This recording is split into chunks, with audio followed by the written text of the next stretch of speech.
and welcome to our annual Teacher of the Year Spotlight. I'm Kevin Perry, your host for the show, and I have the wonderful honor of speaking to those persons that have been selected as the Teacher of the Year for each of their individual schools. But the cool part about it is that they represent a teaching field of 2,150 educators that are dedicated to making a bigger and brighter future for the students here in St. Lucie County. And first up this morning from Manatee K-8 Academy is Miss Jessica Dahl. Welcome to our show. Thank you so much for having me. She has with her fantastic principal, Miss Lily Beauchamp. Hello. Welcome back. Thank you. Good to be here. It is always a pleasure for us to have the opportunity to share with our viewers the very talented teaching field that we have here in St. Lucie Public Schools. So, Ms. Dahl, I'm sure that everybody at Manatee knows you, but I'm sure we also have some guests from all across St. Lucie County that are watching our show. So would you please give them just a little bit about your background? I currently teach 5th grade at Manatee Academy. I teach all subjects. I've been teaching in Florida for 12 years, and I taught in Michigan for 2 years. I've taught grades 2nd through 5th, and I also taught English to immigrants in Michigan. Immigrants in Michigan. Tell us a little bit about that. It was a fantastic experience. Michigan does have a large population of immigrants, and I was able to teach adults English, those who are trying to help their children in school, those who are trying to find jobs. So it was a wonderful experience. So here at Manatee Academy, tell us what's your favorite part about your job?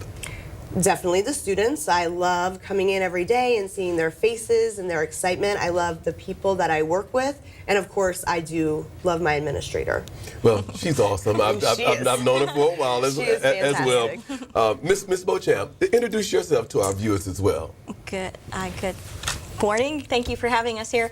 I have been an administrator for 15 years. This is my 8th year at Manatee Academy. 7 years as an assistant principal at Fort Pierce Central High School and 8 years at Manatee Academy. And I'm a product of St. Lucie County. I always love to brag about being a Fort Pierce Central High School graduate and started from kindergarten on up. So St. Lucie County has lots to offer and lots to produce. I was going to make sure that you made sure that everyone knew that you were homegrown. Oh, yes. We also like to point that out.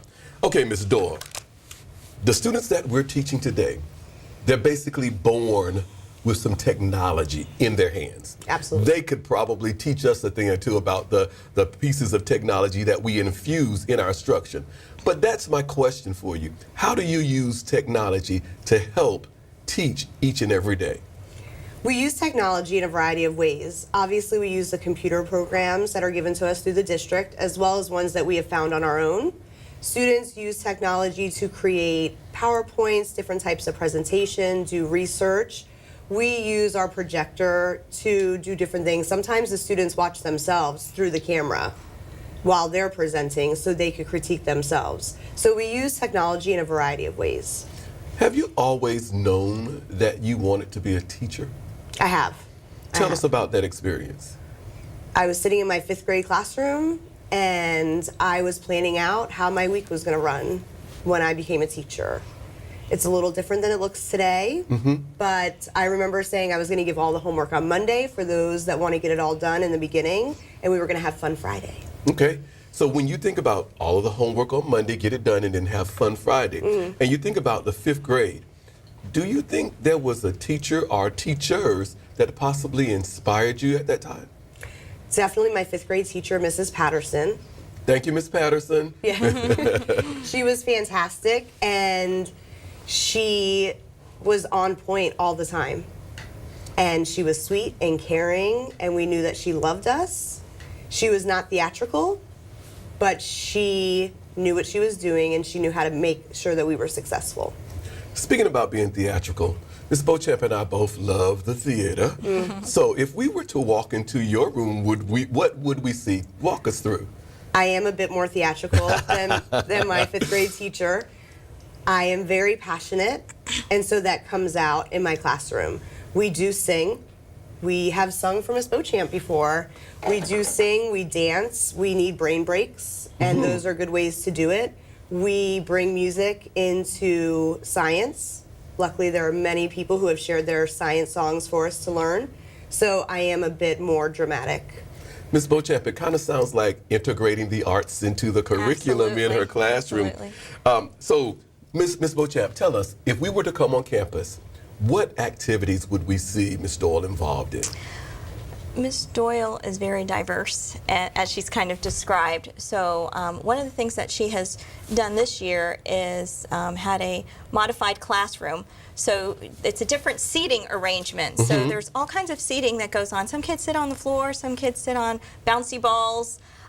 So she's very much the believer that students have different learning modalities. So you're going to see students learning in a whole bunch of different ways, but all engaged, you know, and that's part of it, is just being engaged, loving learning.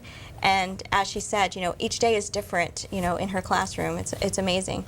To be selected the Teacher of the Year, Ms. Beauchamp, we know that these persons are involved throughout the entire campus. So would we find her participating in any other committees or leading or department chairing?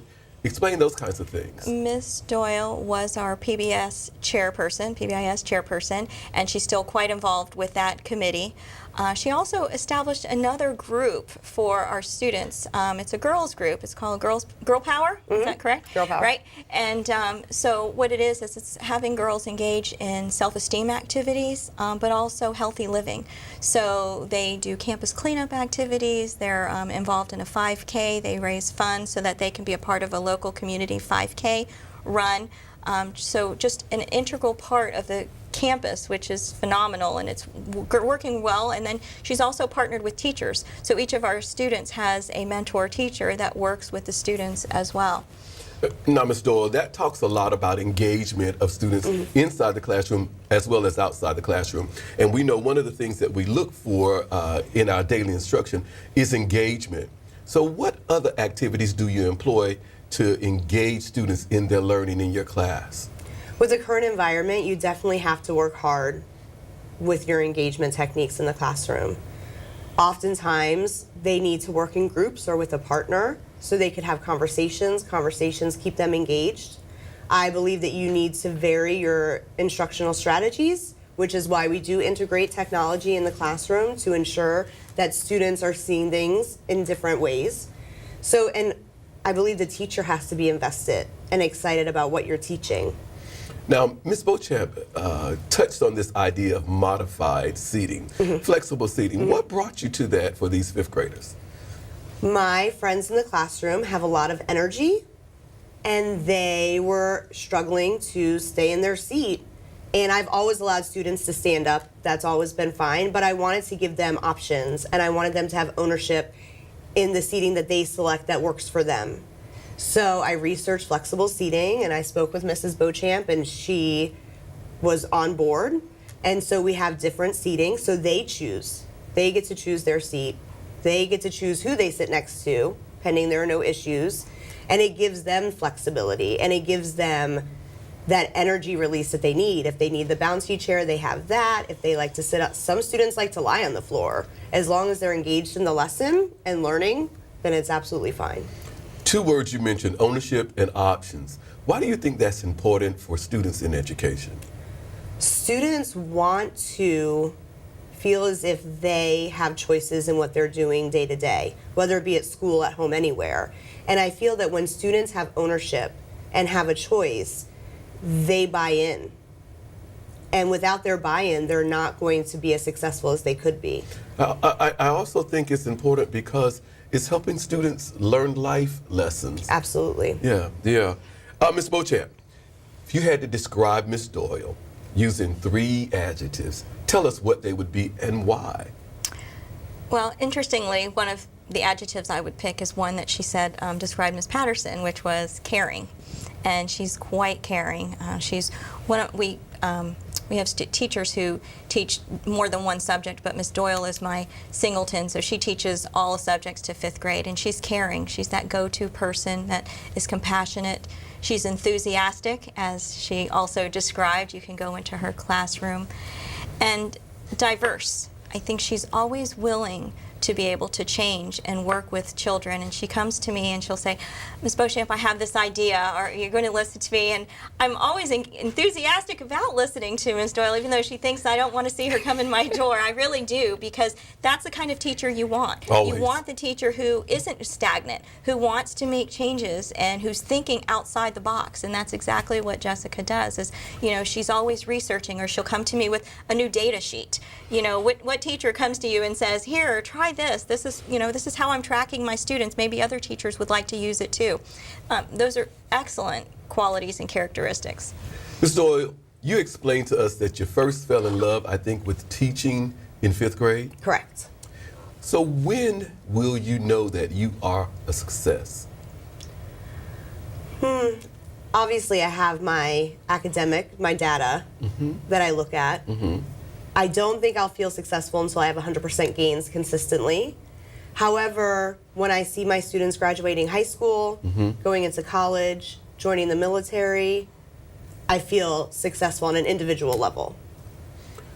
Every day, teachers get up, they go in and they give those students the very best that they have to ensure a bigger and brighter future for those students. What is it that fuels you every day? The future. They're the future. And I know that what I give them can dictate what's going to happen later in life for them, for myself, and for society as a whole. So I know the importance of building this foundation in elementary school so they could go on to do bigger and better things for our country and our world. Knowing that there are many things that you could do at this time, what is it that keeps you? Why at your core, why are you a teacher? My belief in education and my belief in an educated population. I believe that every child should have a good educational foundation. And without it, I believe there are severe consequences. So each day I get up knowing what it entails and what it could entail for the future. In your room, you have to speak to parents a lot to help them also understand the importance of education. What advice do you offer to them to help them ensure that their students are doing their very best? I work very well with my parents. I have a good relationship with them. And I remind them just to encourage their child and to work with them and to celebrate their successes, even if it's not what we want to see right now. Because every child has successes every day. Speaking of advice again, dealing with parents, but as the Teacher of the Year, you become the educational ambassador for Manatee Academy. So what advice do you offer new teachers and to just your colleagues? Just to keep going and to keep learning. It's important that you're a lifelong learner. Children change, society changes, and teachers need to change as well. And change is not a bad thing, though scary at times. And it's just important to continue working on your craft and to also take a breath. In addition, the person that is selected as the Teacher of the Year for St. Lucie County will come from those persons that are the Teacher of the Year for their schools. You again become the ambassador for the school district, often talking to lawmakers, school board members. What would you tell them about education and its importance? I would remind them that it's more than a test score. I would remind them that children have obstacles within their lives that they are not in control with, and that it is imperative that we look at a child as a whole and we develop their strengths and work on their strengths to ensure that they're successful. And again, the testing is one piece, and it's an important piece. Accountability is extremely important. But we need to look at children as a whole. We need to look at what they can do for themselves and for others and really work on strengthening that. Ms. Beauchamp, you described her by saying caring, enthusiastic, and diverse. So what makes her the perfect candidate for Teacher of the Year? Jessica has a great message. She does. And she embodies everything that I would want. You know, you always think to yourself, if it were my child, and where in that classroom, where would I put that child? And I would want that teacher that would be caring and compassionate, lifelong learner. All these things that she's saying are all characteristics and qualities of a Teacher of the Year. Someone who wants to continue to grow and has that positive message. Positivity is so important in a time where teachers are sometimes not as looked as favorable upon, or maybe teachers get a little discouraged, but to have that attitude that we can continue to endure and be the best, and it's the best profession that we have. We teach all of those other people who are going to be successful and maybe earn more money or do different things, but that's the message that Jessica has. Ms. Dahl, tell us, when we think about life, when we think about learning, all encompassing, what is it that you know for sure? I know for sure that each and every day we should all inspire to learn more, to give back, and to go outside of our comfort zone, whether it be in the classroom, at home, or within our communities. Ms. Dahl, Ms. Beauchamp, thank you for coming on our Teacher of the Year Spotlight for this year. Congratulations on your selection as the Teacher of the Year for Manatee Academy, and thank you for all that you both do to continue to make our school district and the world a bigger and brighter place for those students that are at Manatee Academy. Thank you and congratulations. Thank you. Everything starts out small.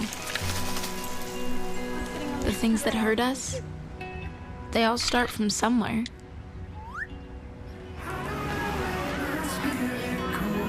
The words we say, the things we do, they can grow into something else.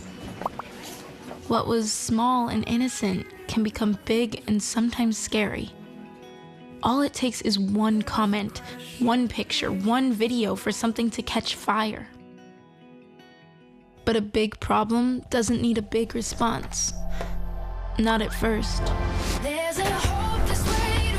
Even if we don't know what to say, the eye emoji can be that first step we take.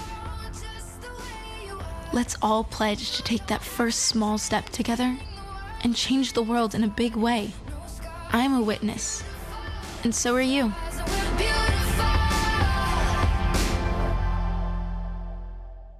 Joining us now is the wonderful Teacher of the Year for Chester A. Moore Elementary School, Ms. Nardi Roughton. Welcome to the show. Thank you, and thank you for having me. She's brought along with her the fantastic Yacola Barrett Baxter, who's the awesome principal at C.A. Moore. Ms. Baxter, welcome also. Thank you.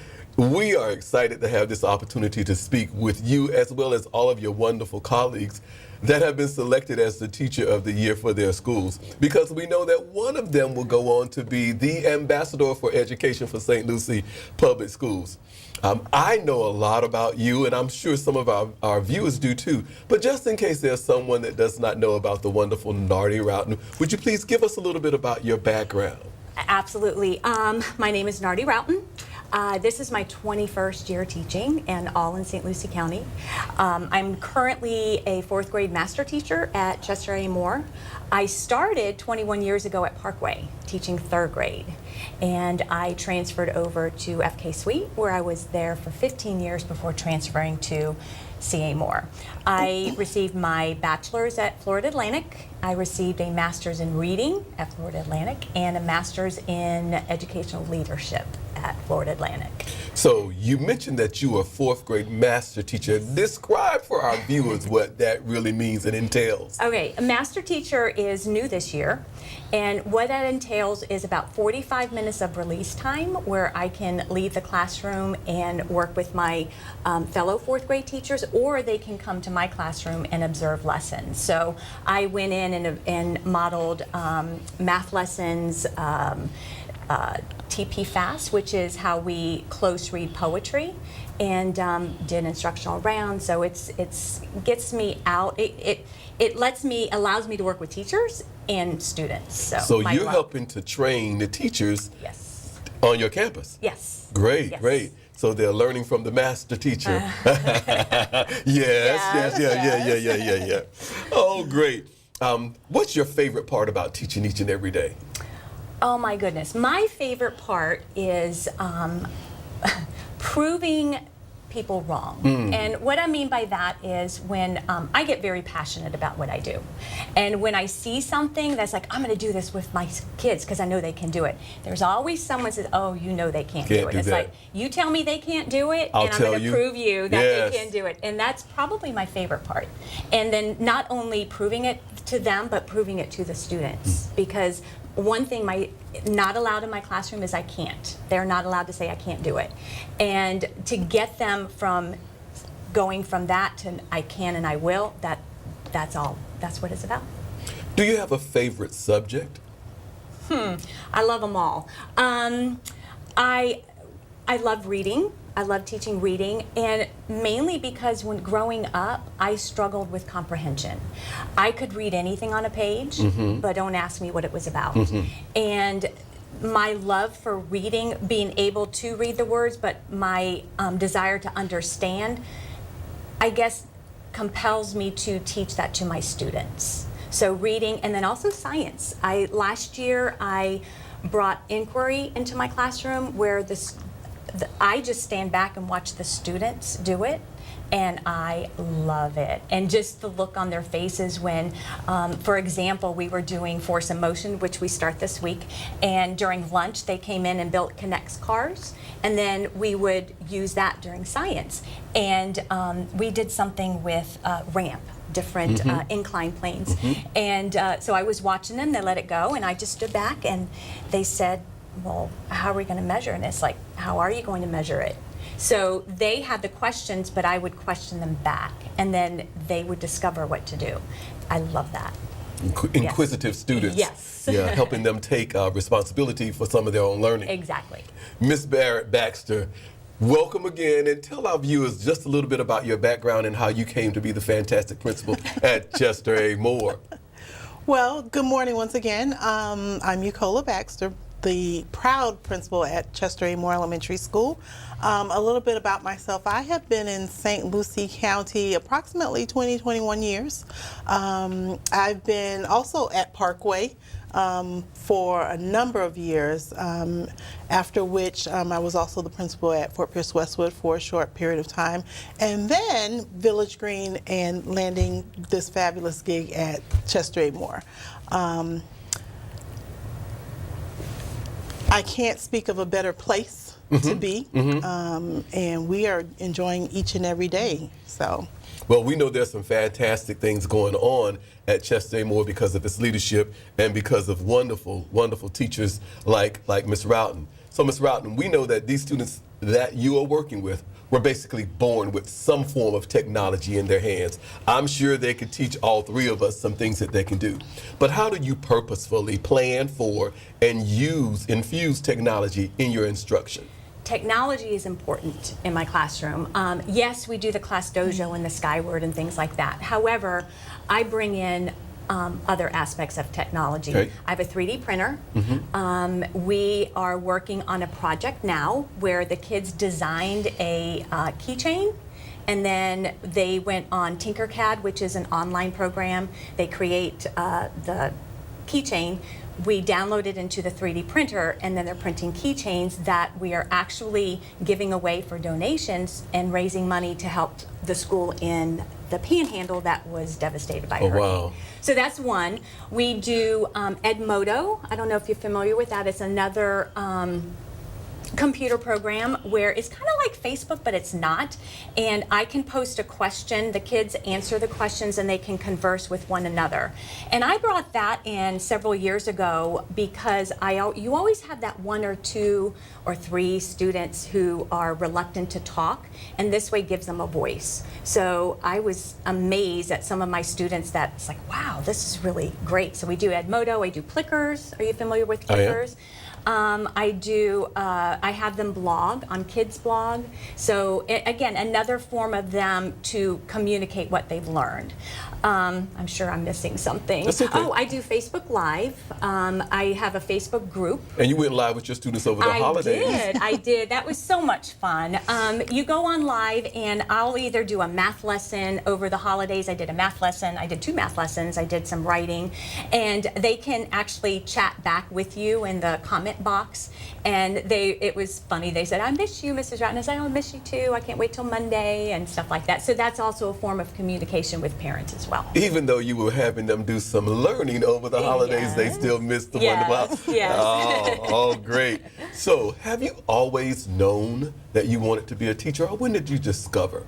I did. I was one of those little girls who would teach school to their stuffed animals and dolls, and I dragged my brothers and sisters. But after high school, and don't ask me why, I decided to go another route. I decided to do financing. I thought I'd work at a bank or something. And it wasn't until my oldest was in kindergarten. And actually prior to that, right before that, I drove him to daycare. And I passed Bayshore Elementary School. Okay. And one time on my way back, I literally saw myself in front of a classroom. And so I went home, I told my husband, and he's like, okay, go back to school. That's what you need to do. So even though I knew I wanted to be a teacher, it was at that point, it's like, I have to do it.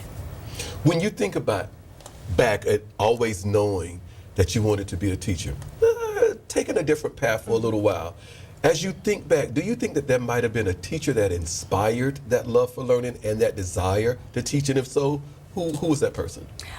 Yes, and actually 2 come to mind. They were my high school teacher, one in math and one in English. And they both inspired me to do what they believed I can do, but I didn't believe what I could do. For example, my English teacher was in charge of the school newspaper, and it's like, I'm going to join the school newspaper, but I'm going to be in the background because I was painfully shy in school. People talked to me, I would turn beet red. Yeah. That's not the Ms. Rotten we know. Exactly. Well, my English teacher, so I went there and said, I want to join the paper, but I want to do the typing and the setting. This was before computers. And she said, you can join the paper, but you're going to be a reporter. And it's like, no. And she said, yeah, you can be a reporter. And so she pulled that out in me. So I was, and I loved it. I was able to talk to people. It took me a while. My math teacher, I was a senior in high school, and the seniors can be a teacher for a day. And he came to me about a week before, and he said, I want you to take my math class. And this was, again, the English thing was like in 9th and 10th grade. This is 12th grade. So I was getting out of my shell, but still it was more comforting not to be in front of people. But I did, and I loved it. So they saw something in me that I didn't see, and that's the teacher that I want to be. So I want to see, and I do, I have pictures of my kids in my mind, and I look at each one, and I see the potential in them, and it's my job to tap into that and bring it out.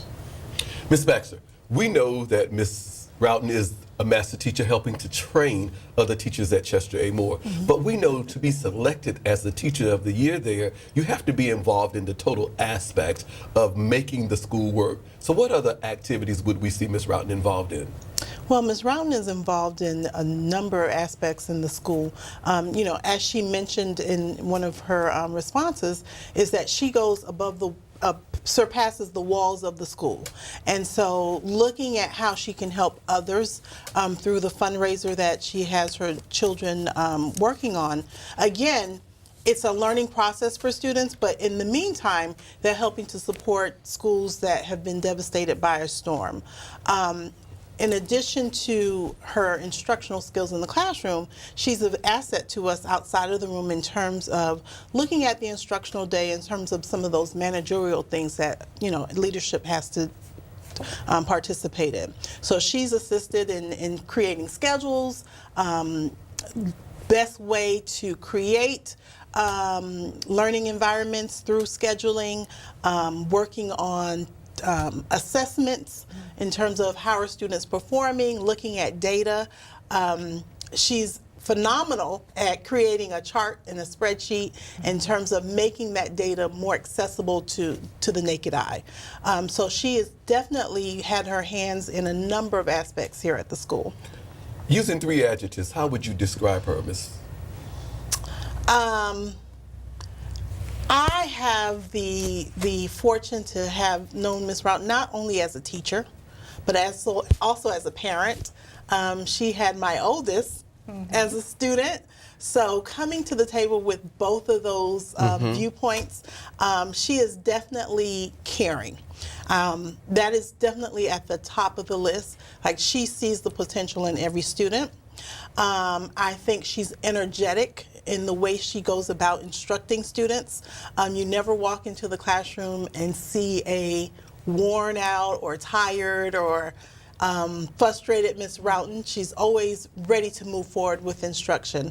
And I will say that she's a go-getter. If she sees that her students need something, whether it's materials or information, she's going to go out and get it or learn how to teach it to her children. So that's what I would say. Caring, energetic, and go-getter. So, Ms. Roughton, you're in 4th grade. How do you see yourself preparing your students to be career or college ready? Every day we practice accountable talk. The students, to be ready for life, to be ready for college, career, they have to be able to communicate with one another respectfully, get their point across, and so we do that with accountable talk.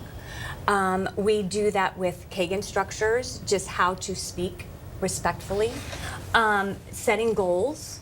It's a new year, so the first thing we're going to do tomorrow is set goals. You know, this is a new year, let's set goals. Track those goals. Like, how we're going to get there. Are we getting there? What do we need to do? What do we need to readjust? That's all part of life as well. Correct. Making goals and readjusting goals. Things like that, yeah. As the Teacher of the Year, you naturally, automatically become the ambassador for all that's good in education at C.A. Moore. So what advice would you offer a new teacher as well as your other colleagues? Okay. The first thing I would tell them is to believe in your students. Show them that you love them, you're there for them, and you believe in them. I would also tell them to gravitate towards the positive energy in the school. Stay away from negativity. It's hard. It's hard, especially first year. And you need someone around you who's going to kind of build you up. Last year, like I said, was my first year at C.A. Moore. And I felt in sense that I was a new teacher, learning new things, different demographics. So even that year, I learned 3 things that any teacher can take, and that is learn to listen to your students, and not to what they say, but what they don't say, their body language. And also take that and learn what they need and give your students what they need. And then also to let go of what you think a classroom should look like and sound like, and meet the needs of your students. So those 3 things, and that helped me through last year, and that definitely brought me back this year. And I did come back, and I came back because not that the kids needed me, but I needed them, because I grew as an educator. Ms. Baxter, Yes, what sir. makes Ms. Roughton the perfect candidate for this honor? I would say, first and foremost, instructionally, she is phenomenal. When you look at what's happening in the classroom, I'm always the first to say that the students at C.A. Moore deserve the best and the brightest, just like any other setting. And they get that each and every day at C.A. Moore.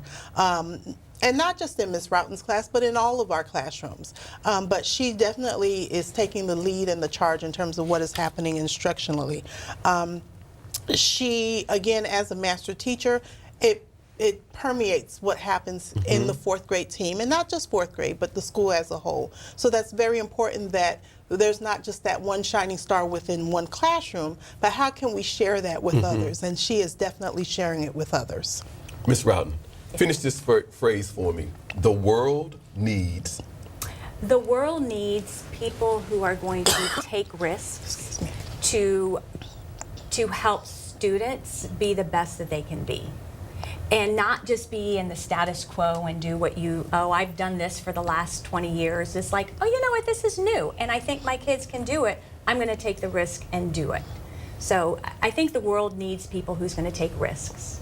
I just want to tell you congratulations on your selection as the Teacher of the Year for Chester A. Moore Elementary School. Thank you, Ms. Baxter, for coming and joining us as we get to share a little bit about the phenomenal things that are happening in your classroom and at CA Moore with our viewing audience. Continue to make Chester A. Moore and St. Lucie Public Schools a bigger and brighter place for all of our students. And congratulations again. Thank you. Thank you. They said I have troll teeth. That my voice sounded like a possessed baby doll. That no one would ever love someone as stupid as me. That I was fat, ugly. Disgusting. The effect of bullying is potent. We will no longer be the silent majority. Now, when you see online bullying, there's something you can do about it. We're gonna take action with the I. I am a witness. I am a witness. I am a witness. I am a witness. I am a witness, and so are you.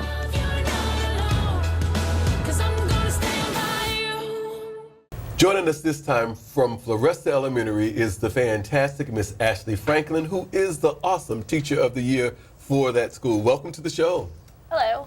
She's brought along with her the proud principal of Floresta Elementary School, Miss Marcy Lucky. Welcome. Thank you, thank you, thank you. It is indeed a pleasure for me to have the opportunity to talk to you and as well as introduce you to our viewers to let them know what's great that's happening at Floresta and for them to see the awesome teaching staff that we have here in St. Lucie Public Schools. So, Ms. Franklin, because there may be somebody that does not know who you are, would you briefly introduce yourself to our viewers? Yes, I am Ashley Franklin. I am a fourth grade teacher at Floresta Elementary. I went to the University of Central Florida where I majored in elementary education, and I love what I do. Love my job. So what's your favorite part about teaching? My favorite part about teaching is seeing the change in the students, and when they don't believe in themselves, watching them learn and grow and how successful they can be throughout the year. I love watching the difference and the change as they learn everything. Miss Lucky, just in case there's someone that does not know who you are, give us a little bit about your background and how you came to be the fantastic principal at Floresta. My name is Marcy Lucky. I am a first-year principal, so very proud to be here in St. Lucie County. I spent 3 years at St. Lucie Elementary as an assistant principal. I've taught in elementary, middle school, and high school, special education as well. So I've come with some knowledge, and I'm glad to give my knowledge and experience to Floresta. Great. Miss Franklin, have you always known that you wanted to be a teacher? And if not, when did you discover? Yeah, I've always known. When I was in elementary school, when I would stay home from school sick, I would play school. So I got to play still even though I was sick. Around middle school and high school, I thought about exploring other ideas and mindsets, but I always went back to teaching, and I knew that's just where I wanted to be. When you think about your decision to accept your calling, do you think that there was a teacher or teachers that might have inspired you to become an educator? Yeah, I remember all of my teachers throughout elementary school, middle school, and high school. I know the ones that really inspired me to be where I am today. I have 2 teachers in high school that really were my biggest inspiration and the type of teacher I wanted to be. I had one math teacher. I went to school in Broward County, so these teachers aren't here, but I had one math teacher. Her name was Miss Maynard, and she always just retaught everything over and over again until you really understood what you were doing. And she's the one that made me love math even more than I already did. And I had a biology teacher, Mr. Rico, that was just fun, free spirit, and he would act everything out if we needed him to. So I remember we were talking about amoebas one year, and he just jumped on our desk and started acting like an amoeba, and it was the funniest thing. And so I can just remember everything they did for us. Well, we want to tell Mr. Rico and Miss Maynard thank you. Because of them, we have you. So when you talk about how fun he made class, they made class, and the thirst that they instilled in you for learning, if we walked into your room, what would we see? you know, I always try to joke around with my students, and if I see that I'm losing them, I might say something to just bring it back to them. I try to say things in a way that they're going to understand and remember. We always had ways to remember things in his classroom, so I try to make sure that they'll remember what I'm saying, not just refocus on an anchor chart all the time, but really instill it in their minds. And especially with the way that we're learning math now, there's multiple ways for them to learn. Everybody's brain learns something differently, so I try to make sure that I show them all the different ways over and over again and let them know just because you're doing differently doesn't mean that you're doing it incorrectly, but it's just the way that your brain works, it's how your brain processes it, and it's okay because you can still come to the answer that way. When we think about planning for instruction, we try to make our instruction and our for students and our planning as modern as we possibly can. So how do you utilize, plan for, and infuse technology into your instruction? I use the Elmo all the time. I always, if it's a textbook that I'm projecting on the Elmo, if it's something from my laptop, I project something often on the Elmo. It makes it easier. I have flexible seating in my classroom, so because of my personality, I can't have them sitting in the flexible seating while I'm teaching, so I teach from the carpet and they sit on the carpet while we're learning something new, so they're all just right in front of me. The Elmo's the easiest thing to get them to see what we're doing, and we have PowerPoints that we're learning. We use some websites to help them learn. I love IXL because it's just quick math problems or even reading activities that they can use. So I try to utilize that all the time for them. Mrs. Lucky, to be the teacher of the year, we know that that person must be heavily involved in the total aspect of making the campus work. Besides instruction, what else do we see Ms. Franklin involved in at Floresta? Well, Ms. Franklin and some other teachers kind of noticed the needs of our students and their math needs, and they have a math club that they've begun just this year, which I'm very, very proud of. We have students that are more active in the math. She's a part of our 21st Century staff. She's a part of my faculty council. Anything that happens at the school, Ms. Franklin is a part of that, and I'm very glad to have her Well, I'm be a going to part do of my staff. Great. I'm going to do a follow-up question with you that I already asked Ms. Franklin, because you have the opportunity to see the magic happen. I was hoping you would. Every day, every day. So when you walk into Ms. Franklin's room, what is it that you see here? How does it make you feel? It makes me very happy to go into Ms. Franklin's classroom. As she mentioned, she has the flexible seating in her room, and because of that, you kind of see clusters of students learning. And I do like to see not the traditional rows. I like to see students learning together. They're kind of all over the place. You can go through and you can hear the conversations. You see a family in the classroom. They take care of each other. They take care of their teacher. I see learning, but it looks very different than the modern classroom. So I am very proud, and I'm hoping that that spreads like a wildfire throughout the classrooms, even at Floresta and throughout the district. As the teacher of the year, you are often called upon to speak to others because you automatically become the ambassador for education at Floresta. What advice would you offer to new teachers? I would say give choice. Allow the students to have a role in their learning, accept it, make them responsible for their learning, because if they feel responsible for it, then they're going to put forth the best that they can. Also, as a teacher of the year for Floresta, you're automatically in the running for teacher of the year for St. Lucie Public Schools. So again, that person becomes the ambassador for education for the entire school district. You would often be called upon to speak with school board members or lawmakers. What would your conversation entail with them?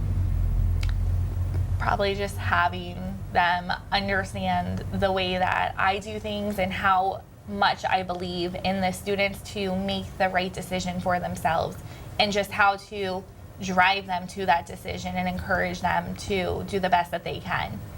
We know that we must work in collaboration with parents to ensure the best for those learners in your room. So what conversations or advice do you give to parents to help them ensure that their child will be a success?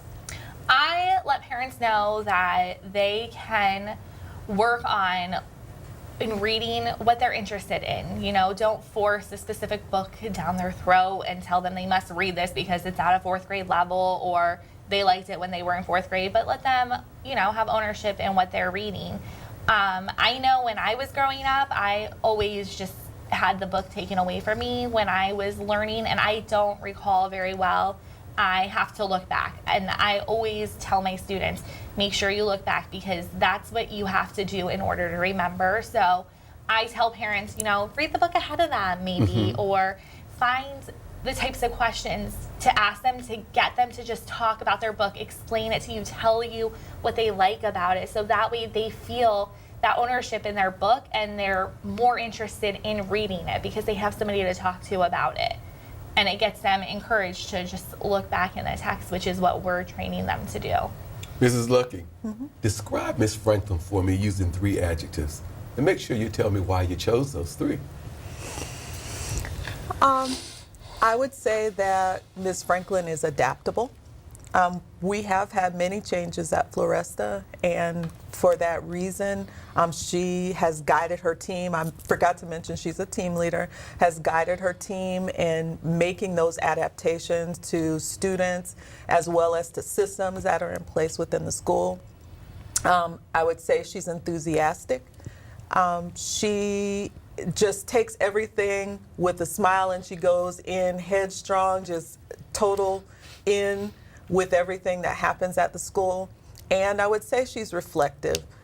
She is very open to feedback and kind of always wants that feedback to know how she can do better in her classroom, how she can handle a parent, how she can handle students better. So I would say that those are the 3 things. So one more thing on your plate, you're the team leader. Yeah, we're sneaking that one in as well. Enthusiastic, adaptable, and reflective, all strong characteristics of the makings of a teacher of the year. So think back and tell us, when did you first fall in love with teaching?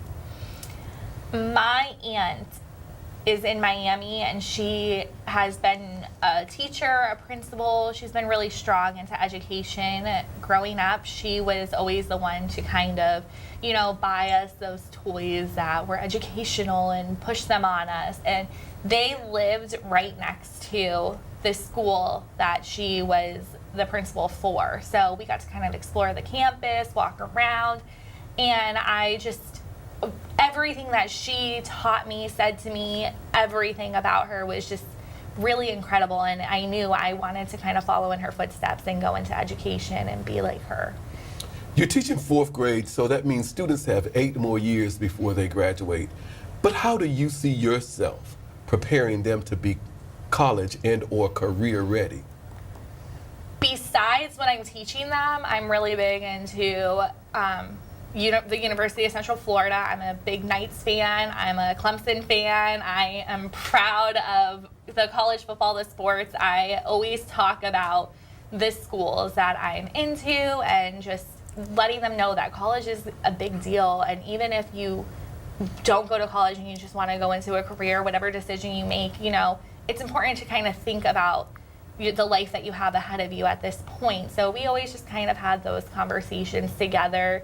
And they'll see me wear, you know, my UCF jacket, or I have Clemson sneakers, and they'll start asking me questions about college and why I like those teams. What teams are they? Where are they from? Why are you into them? So we just always have conversations about that. And I always talk about, you know, the way you perform now helps boost where you're going to go. It builds your education from now till your future, and it's all building blocks for your life. Each and every day, we go into classrooms and we give our very best to make the world a better place and a brighter place for our students. But there has to be something that fuels you. There has to be something that drives you to do that day in, day out. What would you say is your fuel? I think my fuel is just kind of the faces of the students that have gone from non-readers to readers, and just hearing them tell me I can't do that, and then becoming strong and better. That fuels me because I see their pride in it. It's the pride that I see in myself growing up, the pride that I see in myself as I teach them. It's cool to see their pride in themselves and knowing that they've become successful, and it just keeps me going. And you know, if I have a rough day or anything, I can see their smiling faces in the past, and I can hear conversations in my head, and it keeps me going because I know that I am doing something and making a difference. Teachers work really hard to make sure that students are actively engaged in their learning. How do you purposefully plan engagement for instruction? So I plan engagement by having students work with partners a lot. I actually assign their partners based on where they're at right now. So we assign partners. Sometimes they can decide 3 partners that they want to work with, and I try to pick my groups accordingly. Their flexible seating has a great role in how they're doing their engagement. They have choice in everything. They choose their flexible seating each day. They have choice in the books that they're reading. Unless it's something that we're working on whole group, they have choice in their writing. So they have a lot of choice that helps keep them engaged as well. Ms. Lucky, tell us, what makes Ms. Franklin the perfect candidate for Teacher of the Year? Well, Ms. Franklin is kind of a new wave teacher, I would say. She, it's so funny. She really wants what's best for students. She wants for all students to be included. There's not a student that cannot learn in her classroom. She's into the social portion of the student as well as the academic. And I think she's a great leader on my campus. And she just is an integral part of the overall system within the school. And I think for that reason, that and many more reasons that I can't even think of right now, she is the best candidate for Teacher of the Year for St. Lucie County. So, Ms. Franklin, finish this phrase for me. I believe that students have a choice in their learning. They have ownership in it, and if they feel that ownership, if they feel that commitment to their role in learning, they're going to be driven to do the best that they can. Well, to the adaptable, enthusiastic, and reflective Miss Ashley Franklin, I say congratulations on your selection as the Teacher of the Year for Floresta. Ms. Lucky, thank you for joining us as well, and we wish you the best as you continue to make sure that our students are exposed to a bigger and brighter world that will make them better in their futures as well. Congratulations. Thank you so much. Thank you. Thank you. Oh, emojis! I thought the conversation just got dumber. Ugh, internet trolls, just ignore them. I like you just the way you are. I believe in you! She's a hugger. Give her a squeeze. Help up the hand! Ah, there you go. Thanks, mate. You're killing it, Jane!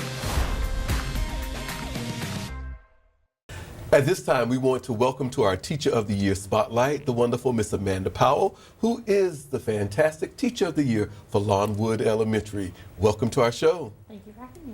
She's brought along with her the very proud principal, my dear friend Jennifer Ingersoll, who's the great principal there as well. Welcome. Hi, welcome.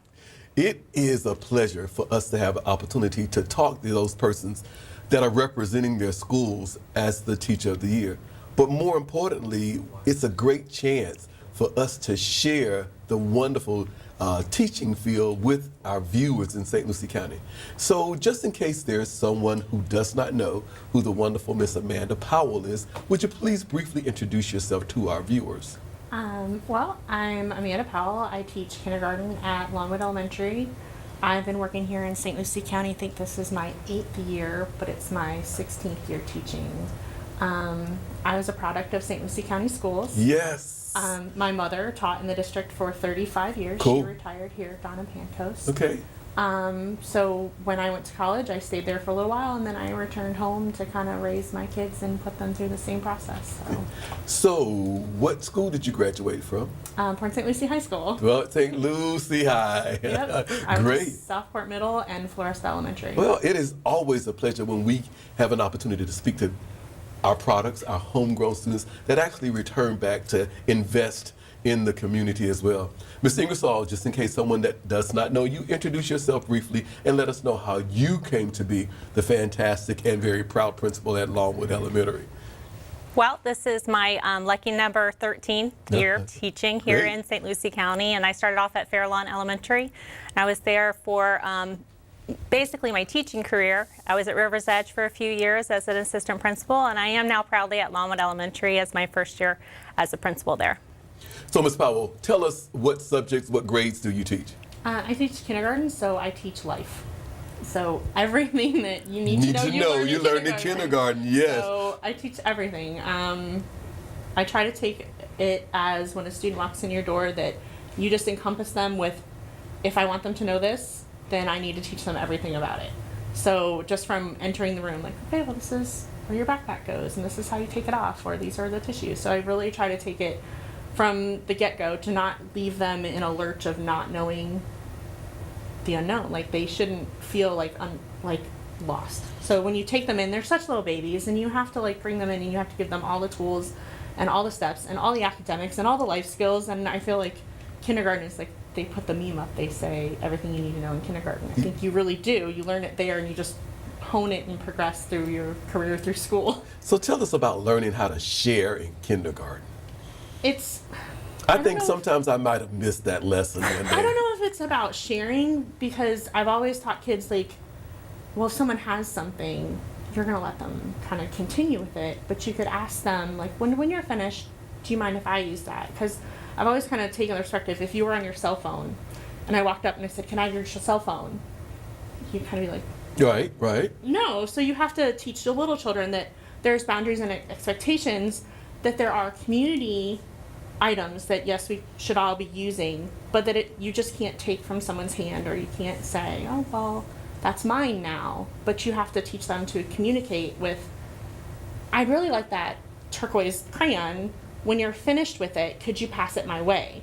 And it's a lot for a 5-year-old. It's a lot for a 6-year-old. So just trying to have those constant communications, like when it does arise, telling them to be patient, and that means waiting without complaining, and just kind of working them through those steps to get there.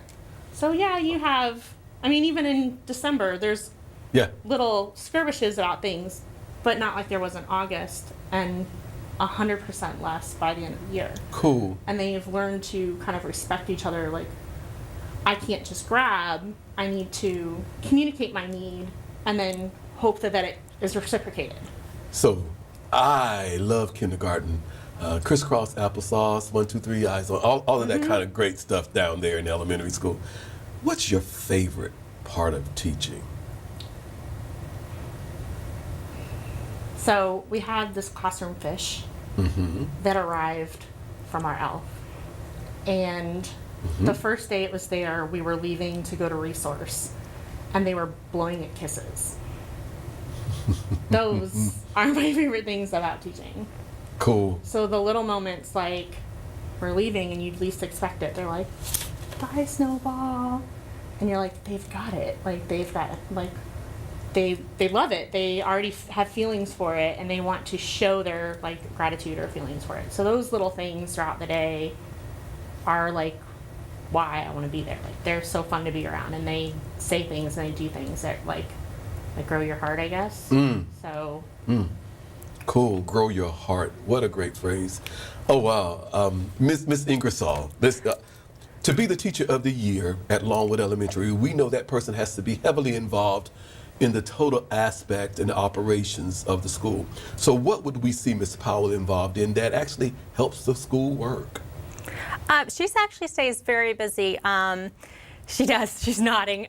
She is a part of our PTO and actually sits on the board. So she helps interact with our parents and making sure that we have after-school programs and activities that support parents' involvement in our school, but also help our kids continue with academics after the school day ends.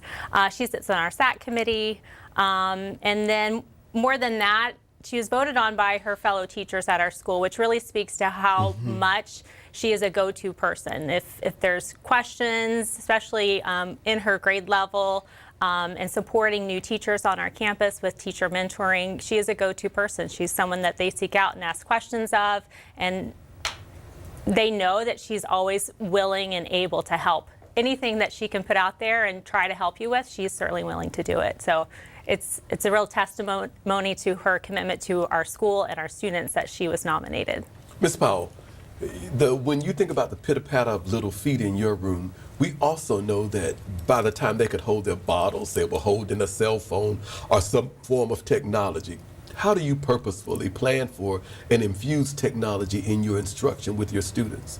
I try to find things that interest them. Like, it can't be, oh, just because it's on an iPad, it's a game that they'll like.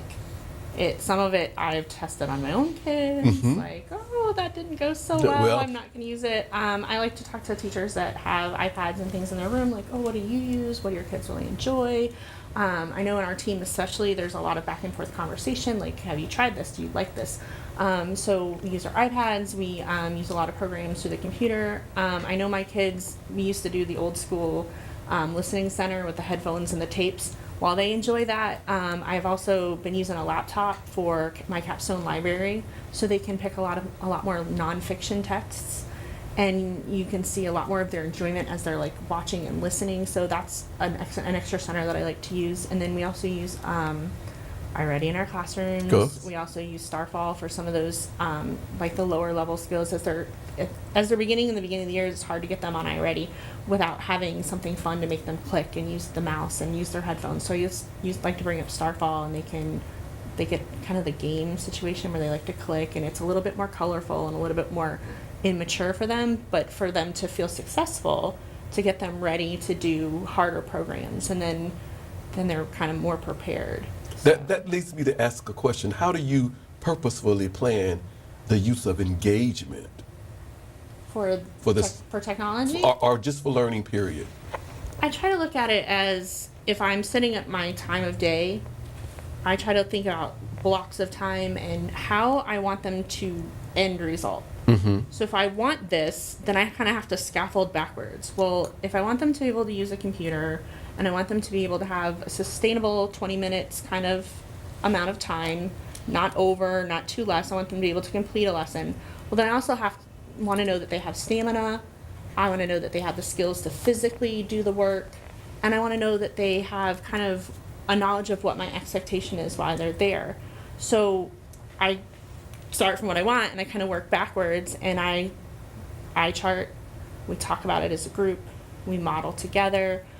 I talk about the positives. We sit down in conversations. Okay, so this is what we did.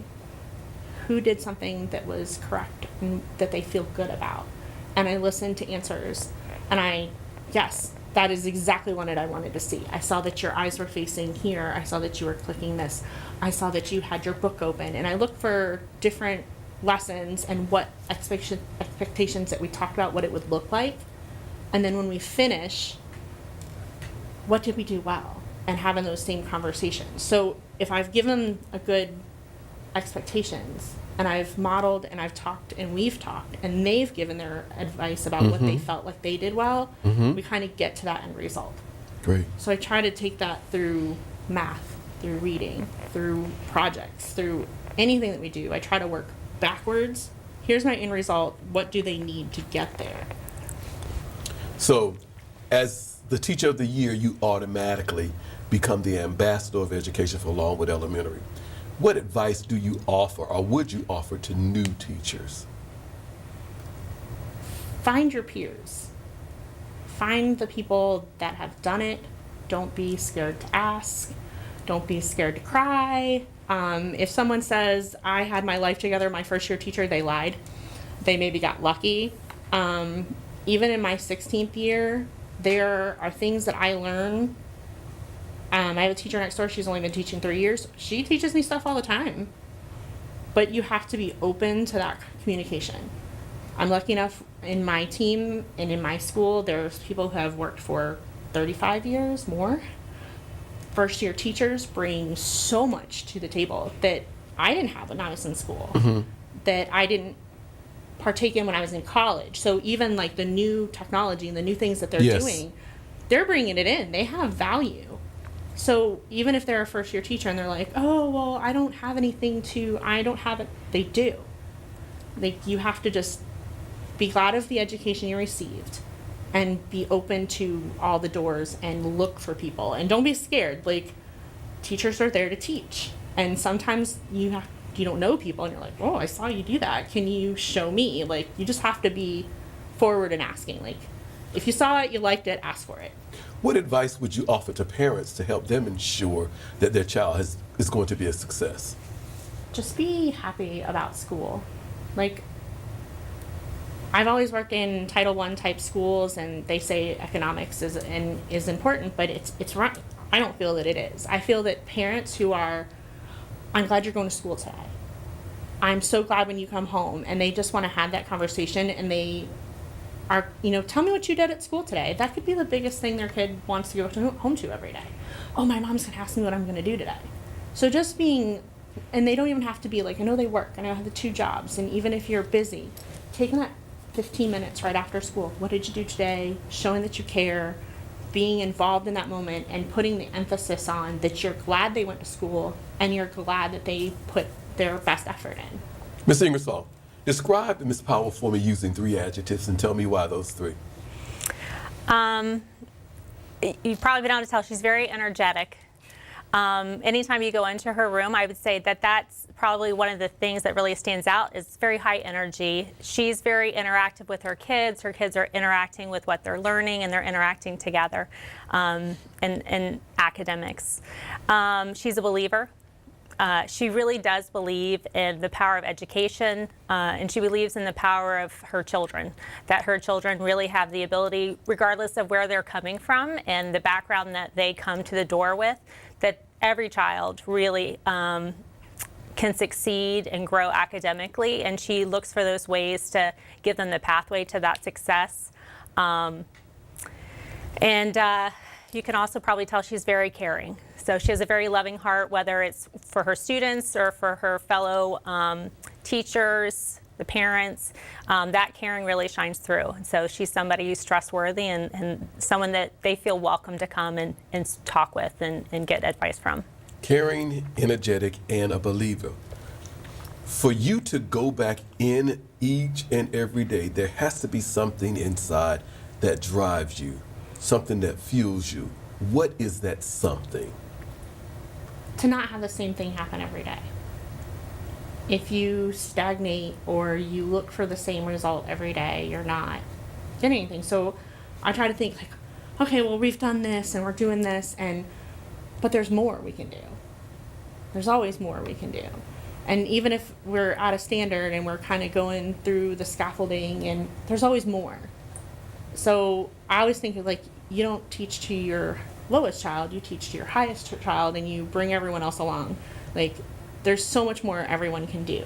And it's always that thought of, what more can I do today? Like, what can make them excited? What can make them laugh? What can bring the fit full of, chaos on the carpet, if you'd say? What will bring that fit full of chaos on the carpet and make them want to learn more? Ms. Ingersoll, what makes her the perfect candidate for Teacher of the Year? I think Amanda really is, she's very all-encompassing. In other words, you want your Teacher of the Year to be a standout academic teacher, someone who gets kids to achieve academically and has lots of student growth with all of her students.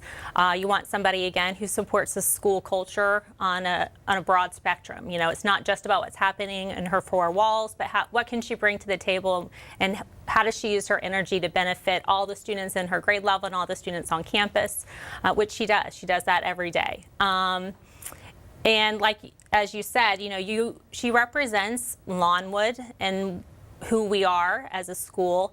And I think that heart, that belief in academics, that belief in children. That's exactly who we want out there to demonstrate who we are as a school. So we just love her, and we're so glad that she is representing us this year. Ms. Powell, as we come to a close, tell me this last thing. What is it that you know for sure? I know for sure that kids need people they can count on, and that having one person to be their champion, their friend, will make them successful. We want to say congratulations to you again, and we're so proud to have one of St. Lucy's own representing their school as the Teacher of the Year. Thank you for all of the work that you're doing every day at Longwood to make the world a bigger and brighter and better place for all of our students. Ms. Ingersoll, thank you for coming as well. And again, congratulations from us. Thank you. I wish I was in school. If only I had a math test today. I'll stay after class. I'll clean the chalkboard. I wish I was in school. School ends, but free lunches for your kids don't have to. Find your local food bank at feedingamerica.org/summer meals for help. Joining us this time is Miss Kimberly Nicholas, who's the fantastic Teacher of the Year for Southport Middle School. Welcome to our show. Thank you. Joining her is the proud principal of Southport Middle School, Miss Nicole Talise. Welcome. Thank you so much. It is a pleasure for us to have the opportunity to have this conversation and spotlight the Teachers of the Year for each of their schools, because it gives us a chance to show to our viewers the wonderfully talented staff that we have that's making the world a bigger, better, and brighter place for all of our students here in St. Lucie County. So, Ms. Nicholas, just in case there may be someone watching that does not know who you are, would you briefly introduce yourself to our viewers? My name is Kimberly Nicholas, and I'm a 7th grade language arts teacher at Southport Middle School. I've been teaching there for the past 9 years, and my entire teaching career has been at Southport Middle School. So tell me, what does your day encompass in language arts with your students? In language arts.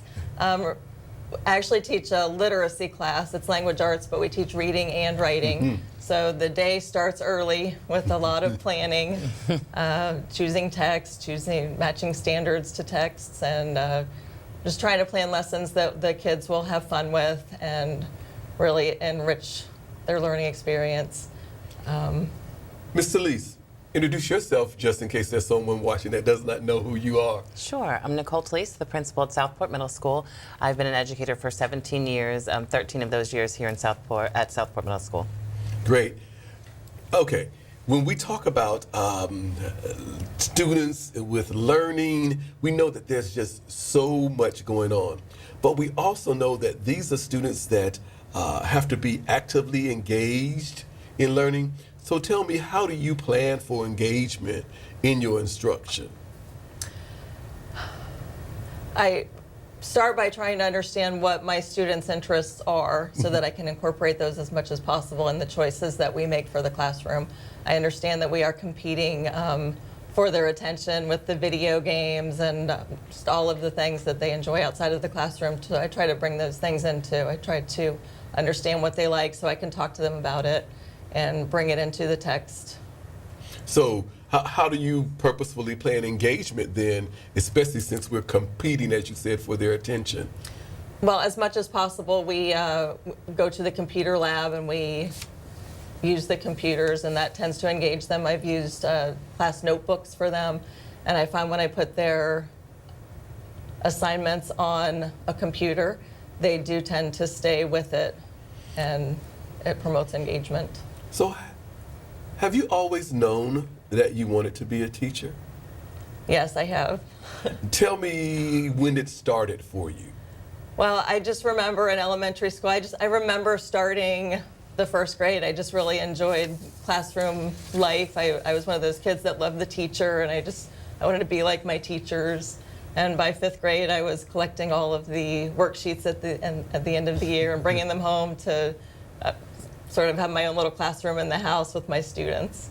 So when you think back... Not my students, my brother, my little brother. He was your student. You were teaching him at the time. And he loved it. He was willing, and it was fun for him too. So when you think back to your educational career, do you find that there might have been one teacher or a few teachers that kind of inspired you along the way? If so, who are they and why? Well, there's one teacher that I often think of when I'm asked that question. He was a teacher in high school, and he taught speech class. It was Mr. James Hilliker. He was also the drama coach. But I just remember in his class, students don't like to give speeches. Nobody really likes to get in front of a classroom and talk in front of their peers, but he just created this culture in the classroom.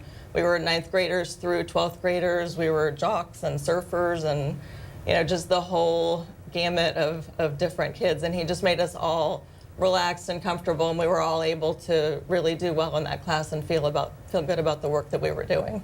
Ms. Talise, to be selected the Teacher of the Year, we know that they're usually involved in other aspects of the campus. Explain to us what's happening with Ms. Nicholas on campus. Kim is involved in pretty much everything. She's our literacy department chair. She's the collaborative planning facilitator for our 7th grade literacy team. She's on our faculty council. She's a new teacher mentor. She sponsors our Girls on the Run program. She sponsors our First Priority After School Club. Pretty much everything. She can be found at any after school extracurricular activity. Yeah, exactly. So. Great. It's very important that we know that not only lessons in learning, but lessons in living. So when we have teachers that are involved in the other aspects besides just instruction, we know that kids tend to fare better because of that extra involvement. So, Ms. Talise, we talked about all of those other things, but you have the opportunity to walk into her classroom each and every day and to see the magic happening. Yeah. Tell us what it is that you see. Or what is it that you hear or feel when you walk into Ms. Nicholas's room? Well, you'll always hear very explicit instruction, the language of the standards being used by both her and her students. They're often engaged in collaborative discussions surrounding like real complex texts, and she's always probing them to think deeper and more critically. And it's wonderful to see the students engaging around the text and questioning each other and, you know, really kind of hashing things out. There's always like a language of caring, and she does a lot to develop her students, not just academically, but really emotionally, and you can really feel that when you're in the classroom. Ms. Nicholas, as the ambassador for education at Southport Middle School, you naturally get that role when you become the Teacher of the Year. What advice would you offer to new teachers? I would advise new teachers to really be in awe of the job that we have to do. We're responsible for, you know, in a large part for the futures of our most precious commodity, our children. So be in awe of that, understand that it's a great responsibility, but also relax a little bit and know that every year is a new learning year. And every year you add a new layer to the teacher that you will eventually be. Nobody shows up day one, you know, ready to give every kid, every student, every single thing that they need, and that's okay. So I would say relax, but I love the phrase "be in awe." Yes. Yeah, that's really all-encompassing right there, because it is a major responsibility that we have been granted. You also have to have a lot of conversations with parents. So tell us, what would you say to parents to help them ensure that their child will be a success? I like to start with the understanding that all parents love their children. Every single parent loves their children and wants what's best for them. And we are all, as parents, I'm a parent too, we're doing the best we can every single day for our kids. So I want parents to understand that we are partners in not just their students' education, but their social and their emotional well-being. I just think it really helps if you start the year with letting parents know that you care about their children and that together we can help them tackle the obstacles and everything that comes up after that. As the Teacher of the Year, you're naturally in the running also for Teacher of the Year for St. Lucie Public Schools. In that role, you will have an opportunity to speak with the superintendent, to speak with school board members, lawmakers across the city, maybe the state.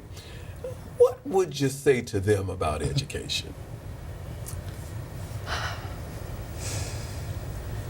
I would say let's find some more and better resources just to reach our kids where they need it the most. So many of them have emotional needs that aren't being met, emotional needs that just aren't being noticed, and we don't understand really why some of the behaviors that are happening are taking place. But I think if we find a way to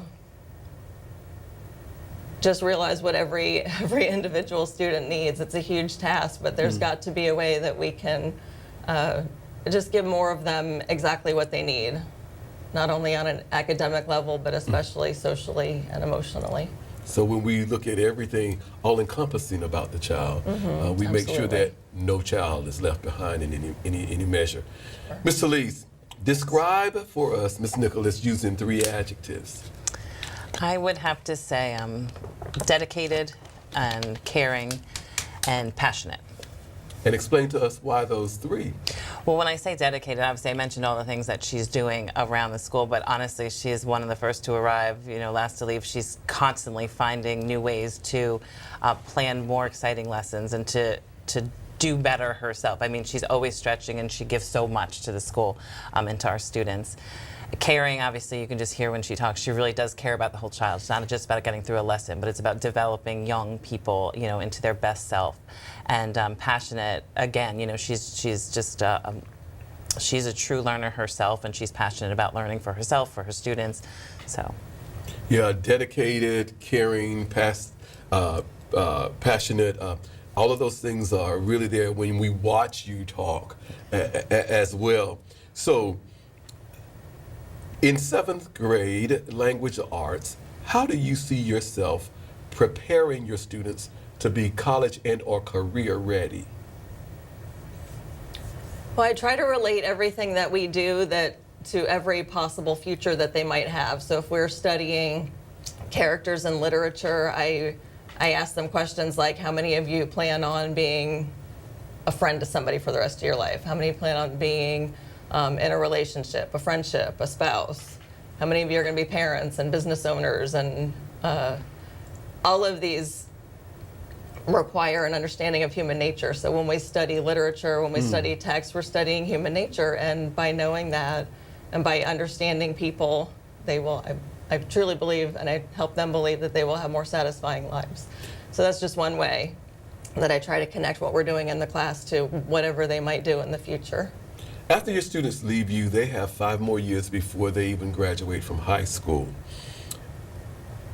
They will leave you. Sometimes you may see them and hear from them, but when will you know that you have been a success?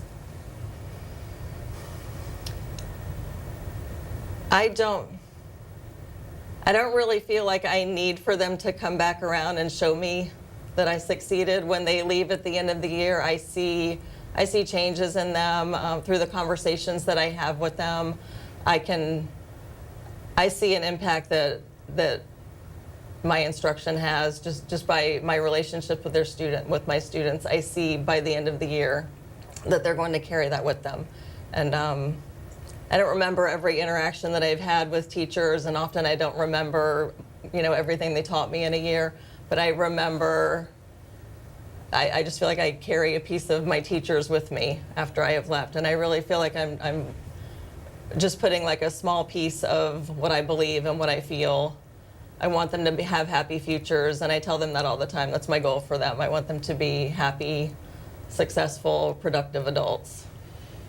So when we think about education and you think about the path that you've chosen, knowing that there are many other things that you could do, in your heart of hearts, why are you a teacher? It's just really about caring about human beings. I care about other people, and I want to see people do well. I want communities to do well. I want children to have happy childhoods that are really free of all of the problems that kids have to deal with these days. I know I can't take those away from them, but I know that while they're in my classroom, they can feel valued and respected and protected and safe. And so that's what I strive for with my students. And I think that's why I keep doing it year after year. Yes, yes. Ms. Talise. Yes. So what makes Ms. Nicholas the perfect candidate for Teacher of the Year? I would say that she really genuinely has the heart of an educator. I mentioned earlier that she's a learner herself. She's a self-directed learner. She's always looking for new ways to improve her practice and find new ways to meet the students exactly where they need her, and to make sure that every student that walks in her classroom leaves better than they came in. And I think that, like I said earlier, she gives so much of herself, her time and her energy into just making Southport a beautiful place for kids to come and be loved and to learn. And I think that's really what we want, in a teacher. Ms. Nicholas, Ms. Talise described you as dedicated, caring, and passionate. But there has to be something deep within that drives you to go back day after day, year after year. What is it that fuels you? Just aside from my desire to see people happy, it's the challenge, really. Trying to figure out what's going to take my writers to the next level, what's going to help my readers see a different way to comprehend what they're trying to read, so that they can take those skills and use them for the rest of their lives. Communication is it's one of the basic human needs. So if I can help them to understand people through text, if I can understand that, or help them to write better and communicate better through speaking, I believe they'll be happier, more well-adjusted people. Finish this phrase for me. The world needs. The world needs. I really wish I knew what the world needs. I know that the people in the world, we just need more compassion. I think if we all took on an attitude of compassion and wondering what every single person needs and trying to give people what they need instead of always trying to fulfill our own needs. Congratulations. Passionate people. I just want to say congratulations to you and your selection as the Teacher of the Year, and being that awe-inspiring teacher for those students that you have in your care each and every day. Ms. Talise, thank you for bringing Ms. Nicholas to us. And again, congratulations on your selection as the Teacher of the Year for Southport Middle School. Thank you very much. Thank you so much.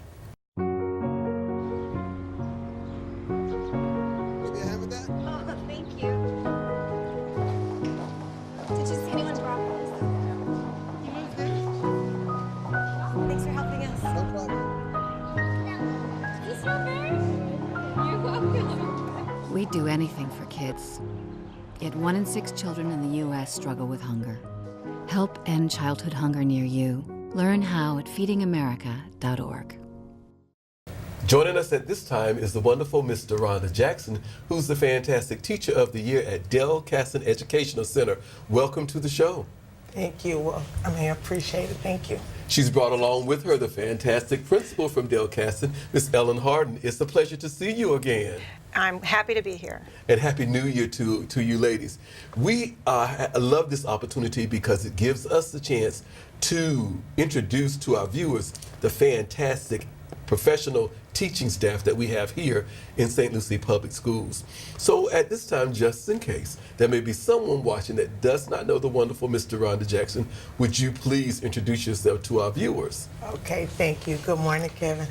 I am Rhonda Jackson. I am a native of Tennessee and have been here in Florida for 3 years, and I absolutely love my new home. I am the mother of 6 children, 3 biological and 3 that I've adopted out of foster care, and the grandmother of now 23 Oh, wow. children. And I love children. I love teaching, and I'm a avid runner and cardio line dancer. Cool, cool. Yes. What part of Tennessee? Clarksville, Tennessee. Clarksville, Tennessee, right outside of Nashville. Yes. Yeah, about 45 minutes. Yes. You didn't know I knew that, did you? Country music capital of the world. Yes, yes. Miss Harden, introduce yourself just in case there's somebody that does not know our wonderful principal. Well, Ellen Harden. I've been the principal of Dahl Cassens, or the equivalent of alternative education, for about 15 years, I think, something like that. And I've been a part of St. Lucie County Schools for 26 years, and I am a product of St. Lucie Schools. Yes. So I was born and raised in Fort Pierce, Florida. So I love what I do, and I have a passion for our community. It's a pleasure to have both of you ladies here on our Teacher of the Year Spotlight. Now, Ms. Jackson, you told us that you are a high school English teacher at Del Cassens. So tell us what your day entails. Well, I teach 9th through 12th English, and my day is primarily about encouraging and introducing literature to my students in a way that they can connect and relate it to their own lives, so that school and English is interesting to them. They don't see it so much as something that they have to do because they're excited about the learning process, because they see themselves in what they read. So tell me, on your campus, these students are heavily involved with the use of technology. How do you use technology to help instruction? Okay. I am a kinesthetic learner. Okay. So I have to move. I love music, and I use music a lot in the learning. At this age, being that music is such a vital part of their lives, it helps me to introduce and like I said, help them make the connection to it. So by using school appropriate K-12 songs, they're able to relate what they're reading to something that they actually know.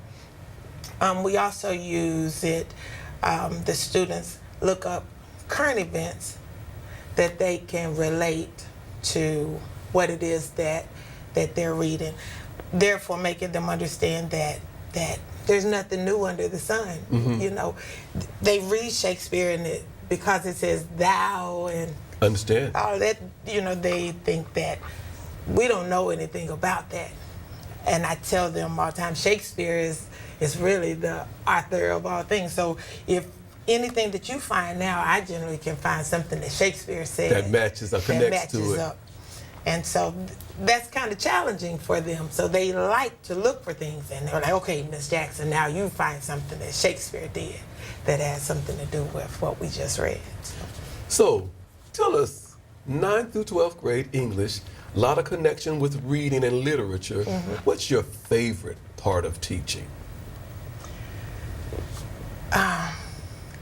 It's when they have those aha moments. I'm very much into watching my students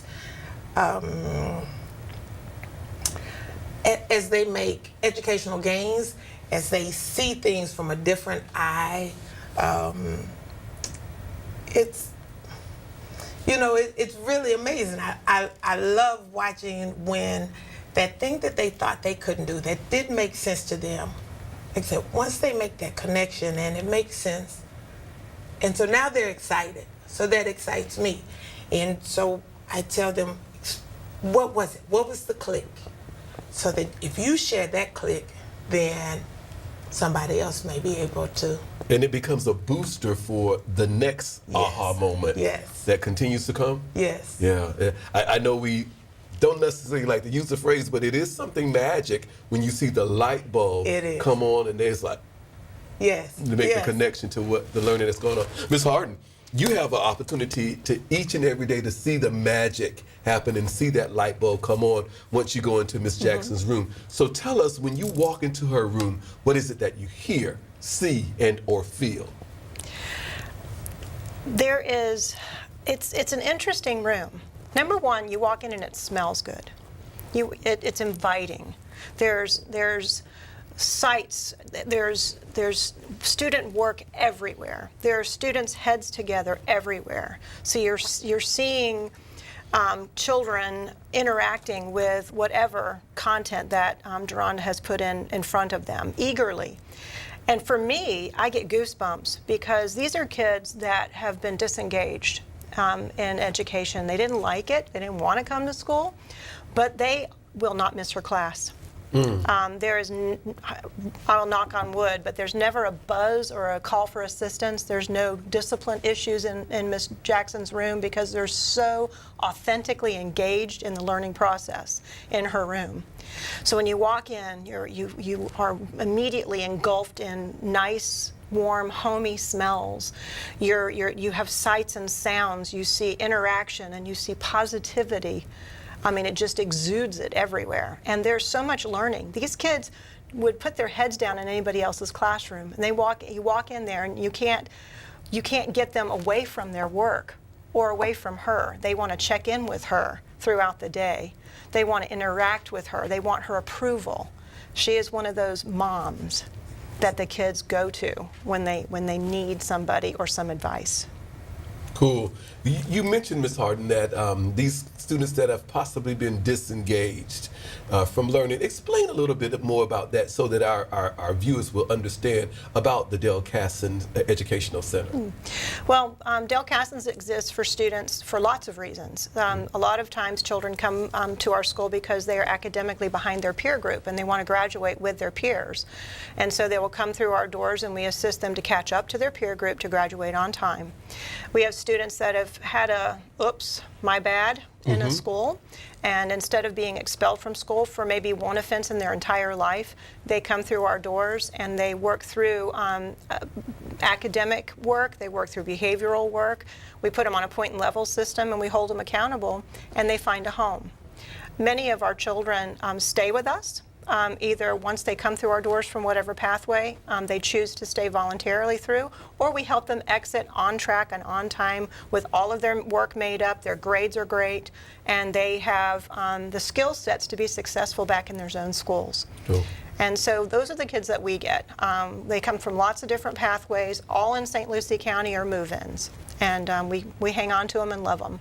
So, Ms. Jackson, when did you first discover that you wanted to be a teacher?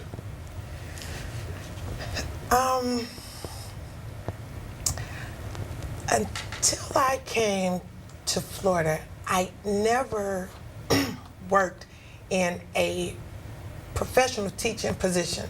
I've always worked in positions where I was able to impact and make a change for young people, whether it was foster care or as counselors. I've worked at detention centers and things before. I love working with the children. I worked in corporate positions where I did training and did community work, in centers teaching a class or, vacation Bible school, Sunday school, whatever it is.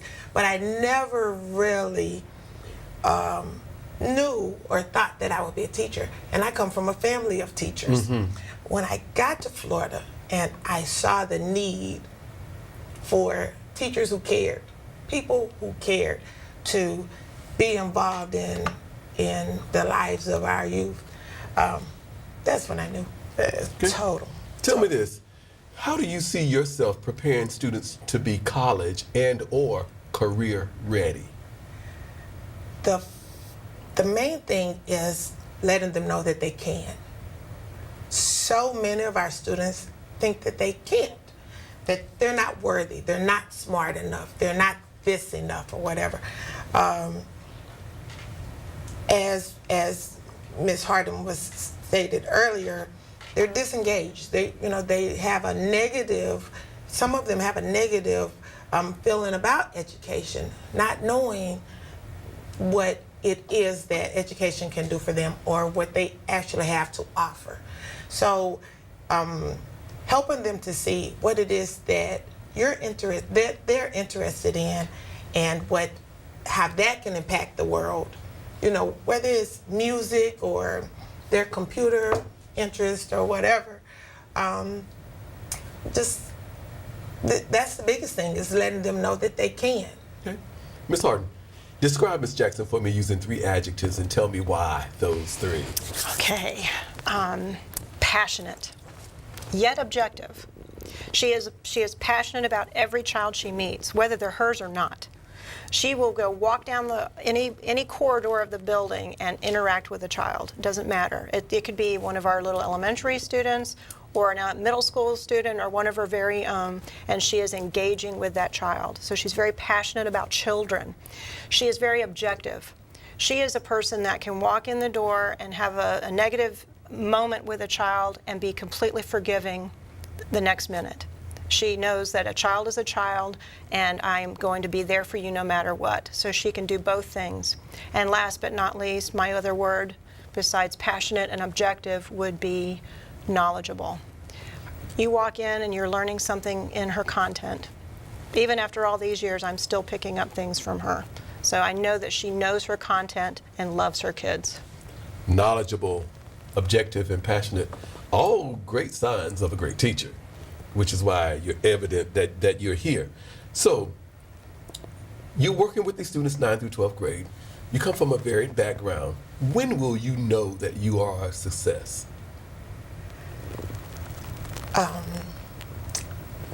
With each child that graduates, fulfills a dream, you know, their success is my success. Mm-hmm.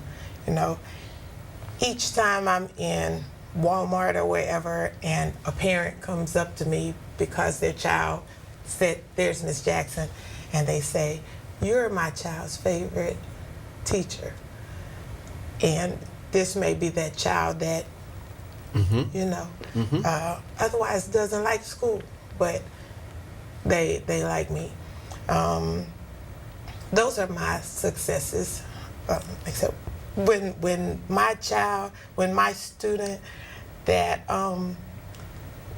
normally makes a 20 or something on an assessment test, and they're happy about that 50 because that 50 is better than the 20, and we're celebrating that 50.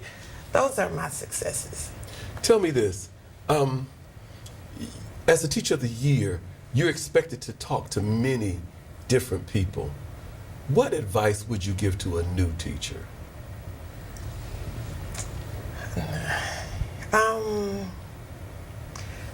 To let every day be what it is.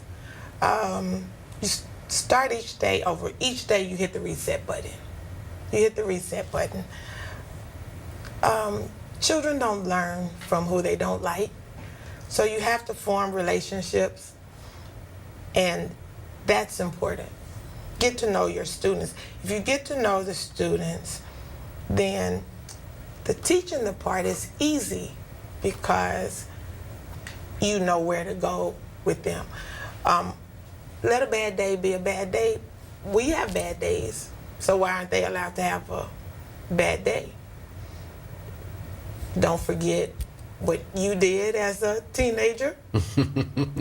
Don't ever forget what you did as a teenager, because some things are truly age-appropriate behaviors. They just put a spin on it, you know. So, Ms. Harden, tell us what makes Ms. Jackson the perfect candidate for Teacher of the Year. She's one of those people that when I first met her, those 3 years ago, she's been with me. So I'm encouraging this teaching thing. She's born to be a teacher. She's absolutely, innately a high-quality teacher because she's got the heart. And if you have the heart and you have the passion and you have the understanding of the relationships and how to work with children, you can move the world. And so it's easy with her because you can't teach those skills. You're born with that love and that passion for not only your kids but your content, and she can rock and roll it both ways. No matter where I've put her, no matter what she has, no matter what she's done, she has always achieved, and the children achieve because of her. Is there anything else, Ms. Harden, that you want to share with us about Ms. Jackson that you haven't told us already? She hasn't shared with you that she's almost been to every state in the United States. She is a traveler, and I think that broadens her perspective. So where have you not been? I haven't been to Alaska, which I will be there in June. I haven't been to Hawaii, and I haven't been to Wyoming. Okay. But I've been everywhere else. So, since you have a heart and passion, and know how to establish relationships. And because you are a world traveler, finish this phrase for me. The world needs. The world needs civic conscious people to understand that we all have a part to share to make this world a better place. What I do may not be what you do, but it's us up to the teachers to allow the students to explore and find out what is their part to give to the world. I can't see a world without music. I can't see a world without art. So that student that's only doodling when you're teaching, you have to teach them how to make that work. And the world needs all of us, each and every one of us, to do what it is that we do best. Great. Ms. Harden, Ms. Jackson, thank you for joining us on the Teacher of the Year Spotlight. Ms. Jackson, thank you for everything that you're doing to make the world a bigger, better, and brighter place for all the students here at Dahl Cassens Educational Center, but most of all in St. Lucie Public Schools as well. And congratulations on your selection as the Teacher of the Year. Thank you very much. Thank you. I want to eat apples and bananas. I need to eat apples and bananas. Why can't I eat apples and bananas? Support the Feeding America nationwide network of food banks to help provide meals to those in need. Join us at feedingamerica.org. And at this time, we want to introduce to our viewing audience the very special Cathy Askins, who is the dynamic Teacher of the Year for Forest Grove Middle School. Welcome to the show. Thank you, Dr. Perry. And she's brought along with her the very proud principal of Forest Grove, Miss Monterey Buchanan. Welcome. Thank you, Dr. Perry. It's a pleasure, ladies, to have you here on our Teacher of the Year Spotlight Show. One, because it gives us an opportunity to spotlight the fabulous work that's happening at Forest Grove, but also it gives us a chance to introduce to our viewing audience some of the dynamic teachers that we have here working in education, making the world a bigger, better, and brighter place for the students here in St. Lucie Public Schools. But Ms. Askins, just in case there's somebody who does not know who the wonderful Cathy Askins is, would you please introduce yourself to our viewers? Well, thank you so much. I am Cathy Askins. I'm the choral director at Forest Grove Middle School here in Fort Pierce. I've been teaching there for 4 years and been in St. Lucie County teaching for a total of 20 years. And this is my home where my family have raised 2 children, and I live here with my husband now. I have 2 grown children one is living in St. Lucie County and one's in Tampa. Welcome to the show. And I want to start off by saying congratulations on your selection as well. Miss Buchanan, just in case someone doesn't know who you are, introduce yourself. Proud principal, as you said before, Dr. Perry, of Forest Grove Middle School. This is my 2nd year as principal at Forest Grove, and I've been working in the county for now 13 years. And it's just an amazing job, it's an amazing place, and I have the privilege and opportunity to work with fantastic teachers as Miss Askins. Okay, Miss Askins, let's give them a little bit more background. What's your degree in and where did you go to school? Well, I started my education in East Tennessee, where I'm from. I was born in Tennessee at East Tennessee State University, and then finished through the University of New York Regents College with a degree in liberal arts. But I became a choral music teacher because my mother was a chorus director, and so I started music education as a child and then became a piano teacher and started teaching piano when I was in high school and just loved it. I did not know that after all these years that your mom was the music. My mother was a middle school chorus director just like me. She's a church choir director, and sometimes people saw me on TV at the Giving concert and they said, that was Mrs. Curley, that was my mother. Your mother. Apples don't fall far from trees, do they? Great, great. So you're the choral music teacher at Forest Grove. Yes. Tell our viewers what that entails. Well, as a choral music teacher, I teach students to sing together as a choir. They sing in small ensembles or they sing solos. So we learn music theory, we learn different repertoire, different types and styles of music, and we learn vocal techniques so that they can sing solo or they can sing in ensembles or as a choir. And we perform throughout the community and throughout the state. So what's your favorite part of your day in the music room? My favorite part of every day is rehearsal. I love rehearsing music. I love setting up the classroom so that students are ready to rehearse it, and I really could do that all day. But I love putting the students through the paces of vocal technique, through the warm-up, and through going into songs, and then, you know, working with their voices and developing their choral tone. So I know that this is a very busy time of the year for music teachers.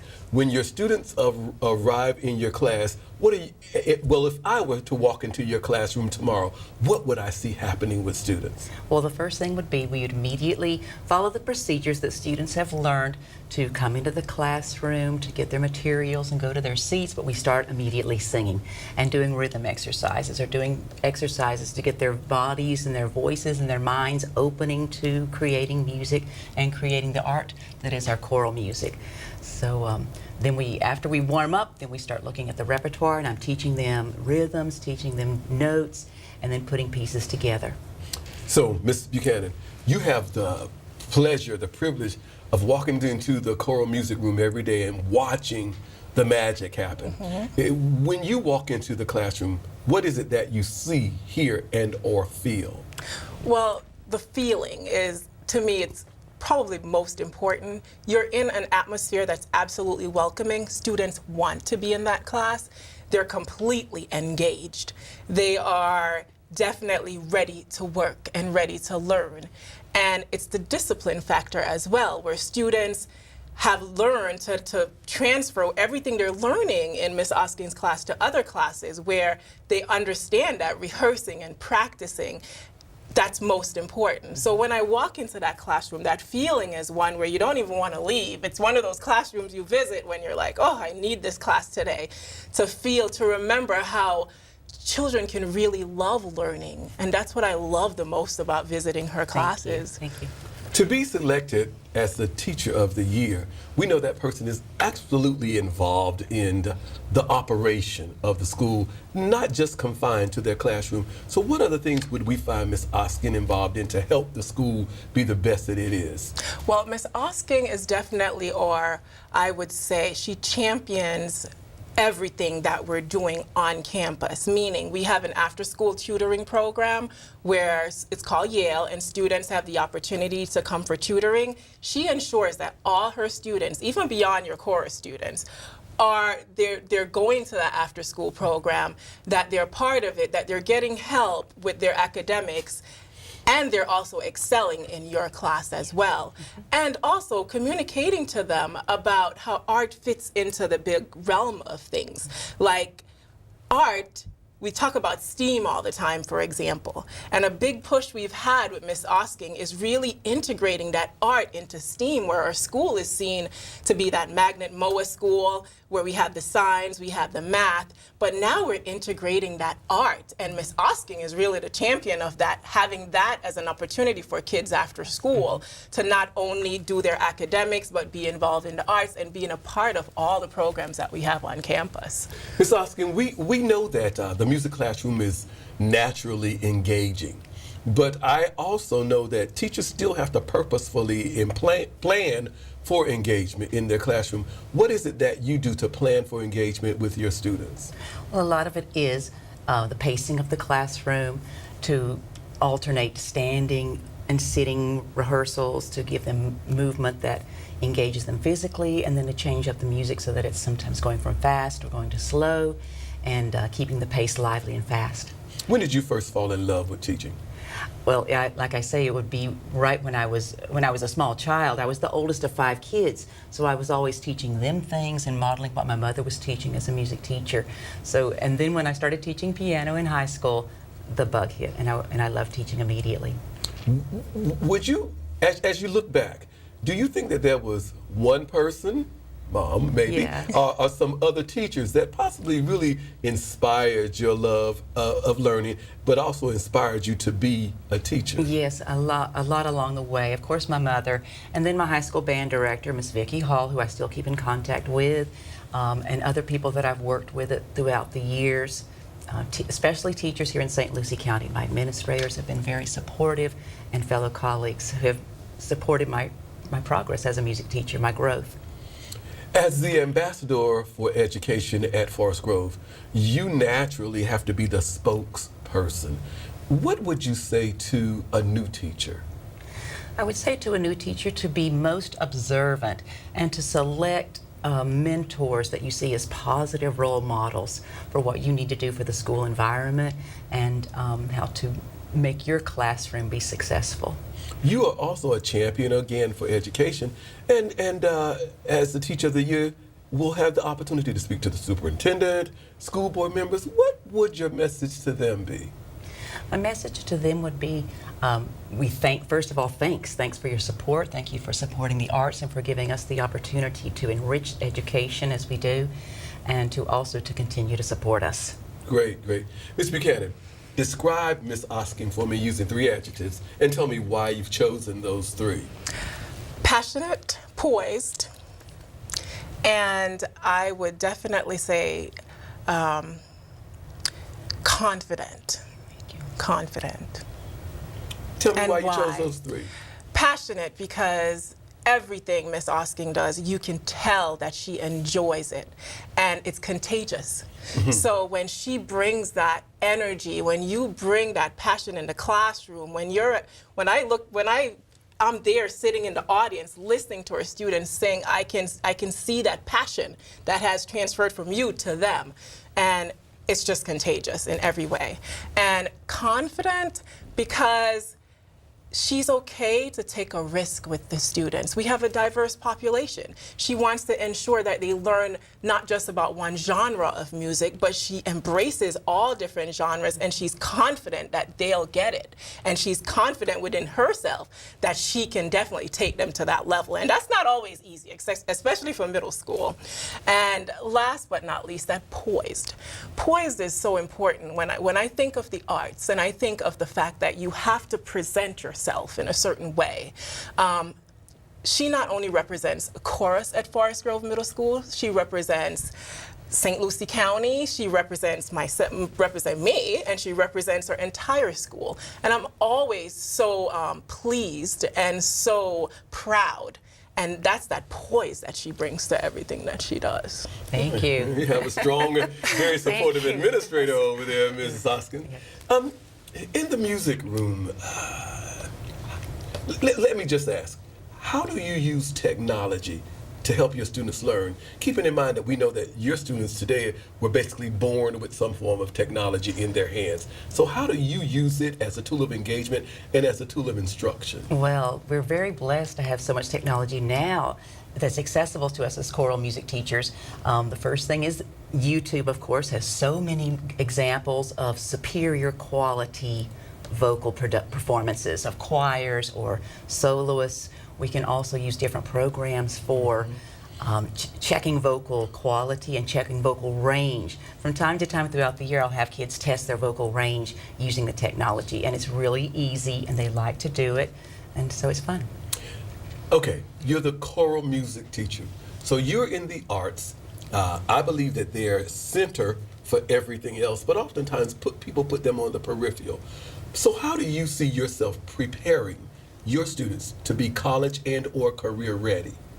Well, the first thing in choral music is preparing them for vocal auditions. Like we're going to go to Solo and Ensemble Festival in February, and it's the first thing that students learn this kind of process where they can do a solo and go to a college, perform their solo, and then hopefully earn a scholarship, either for vocal music or for music education or for any subject. They could get funds for college from their talent. So I hear both of you speaking, and I hear the passion, the dedication, the confidence there.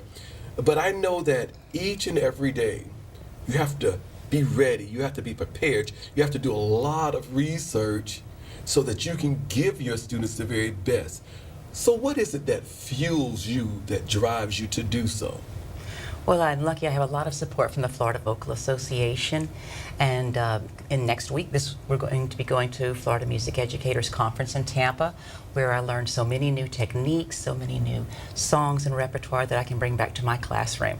What fuels me personally is just a strong spiritual grounding that I start the day with every day through meditation and prayer and getting ready to bring a spirit of love to everything that I do throughout the day, to every student and person that I meet throughout the day.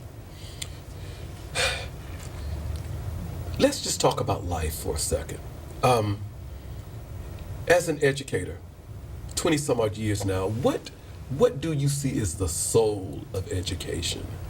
The soul of education is the inner burning, the inner drive that each of us has to learn and to expand and to improve our awareness, to improve our mind. And everybody has that drive. Everybody has it. It's fueled by the energy of love. And that's what everyone wants. Everyone has that inside of them. And that's the soul of education. Ms. Buchanan, what makes Mrs. Askins the perfect candidate for Teacher of the Year? Well, she touched on it just now, that inner passion, that inner drive to really go beyond just doing the basic. She goes above and beyond. She is more than just, I come to work to teach chorus. I come to work to prepare our students for the future. I'm here at work to prepare our middle schoolers for high school. I'm here to prepare them for what's beyond these doors.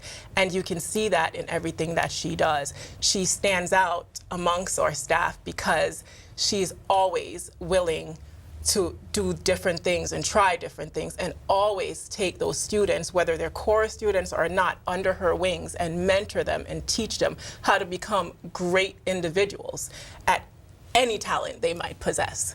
And that takes a special person. I've heard the word passionate, poised, confident, driven, but in your heart of hearts, why are you a teacher? I am a teacher because I want to share what I have with other people. I want my students especially to know that they have talents that can be developed, that they have a place in the world that's going to make the world a better place. So let's wrap it up, Ms. Askins. Tell us, what is it, all-encompassing, that you know for sure? What I know for sure is that love is the answer, and that there is so much love around us. All we have to do is just remove the blocks to love that there is. And we can do that by recognizing that every interaction we have with a student, with a parent, with fellow colleagues, with an administrator, with everyone, that interaction is either love or a call for love. And once we know that, we can respond to it. Well, first of all, I'm going to say thank you to your mom. Thank you to Ms. Vicki Hall as well. Ms. Buchanan, thank you. And Ms. Askins, thank you for coming on this Teacher of the Year Spotlight Show and letting us show St. Lucie County the dynamic teachers that represent those 2,100 plus dynamic professional educators that we have working with our students every day. And congratulations on your selection as the Teacher of the Year for Forest Grove Middle School. Thank you so much. Yes. I wish I was in school. If only I had a math test today. I'll stay after class. I'll clean the chalkboard. I wish I was in school. School ends, but free lunches for your kids don't have to. Find your local food bank at feedingamerica.org/summer meals for help. Oh, we'd like to welcome you at this time back to the Teacher of the Year Spotlight Show, as we have joining us Ms. Christina Conrad, who is the dynamic Teacher of the Year for Fort Pierce Central High School. Welcome. Thank you. She's brought along our great friend Todd Smith, who's the proud principal of Fort Pierce Central High School. Welcome, Mr. Smith. Thank you. I think they say over there, once a Cobra, always a Cobra, something like that, at Purple and Gold School. And we're excited to have you joining us. One, because it gives us an opportunity to introduce the Teachers of the Year to our viewing audience, but it also gives us a chance to share with our viewers the dynamic things that are happening in various classrooms across the district at each level. That's making the world a bigger, better, and brighter place for all of our students. Just in case we have some viewers that don't know who you are, briefly introduce yourself to them. Okay, well, my name is Christina Conrad. I am a geometry honors teacher at Central, of course, and this is my 5th year. So tell us what happens in the geometry honors classroom. Oh, I mean, we have a great time. My students are really, really smart. I teach freshmen, so geometry is a 10th grade class. So they're the cream of the crop. We work really, really hard in there. It's very rigorous, but you know, they're always doing something. We have whiteboards out, and you know, they're doing their problems. I can always see what's going on. You know, they help each other. If they're stuck, it's, hey, I need help. You know, they get up, they help each other. It's real lively, always lively in there. And we do really cool stuff. I mean, geometry is the study of shapes in space. So, I mean, I can say, look at the floor tiles and let's measure them. Well, you know, you have 1 foot, that's linear, you know, 1 by 1. Now we have 1 square foot, make it a cube. Now we're going from 1D to 2D to 3D. I have a canister with, you know, 3 tennis balls in it. And I tell them, you know, hey, find the volume of the space taken up by air. You know, I give them the opportunity to look at everyday things from a different perspective, a mathematical perspective. I have them find the circumference of the Earth.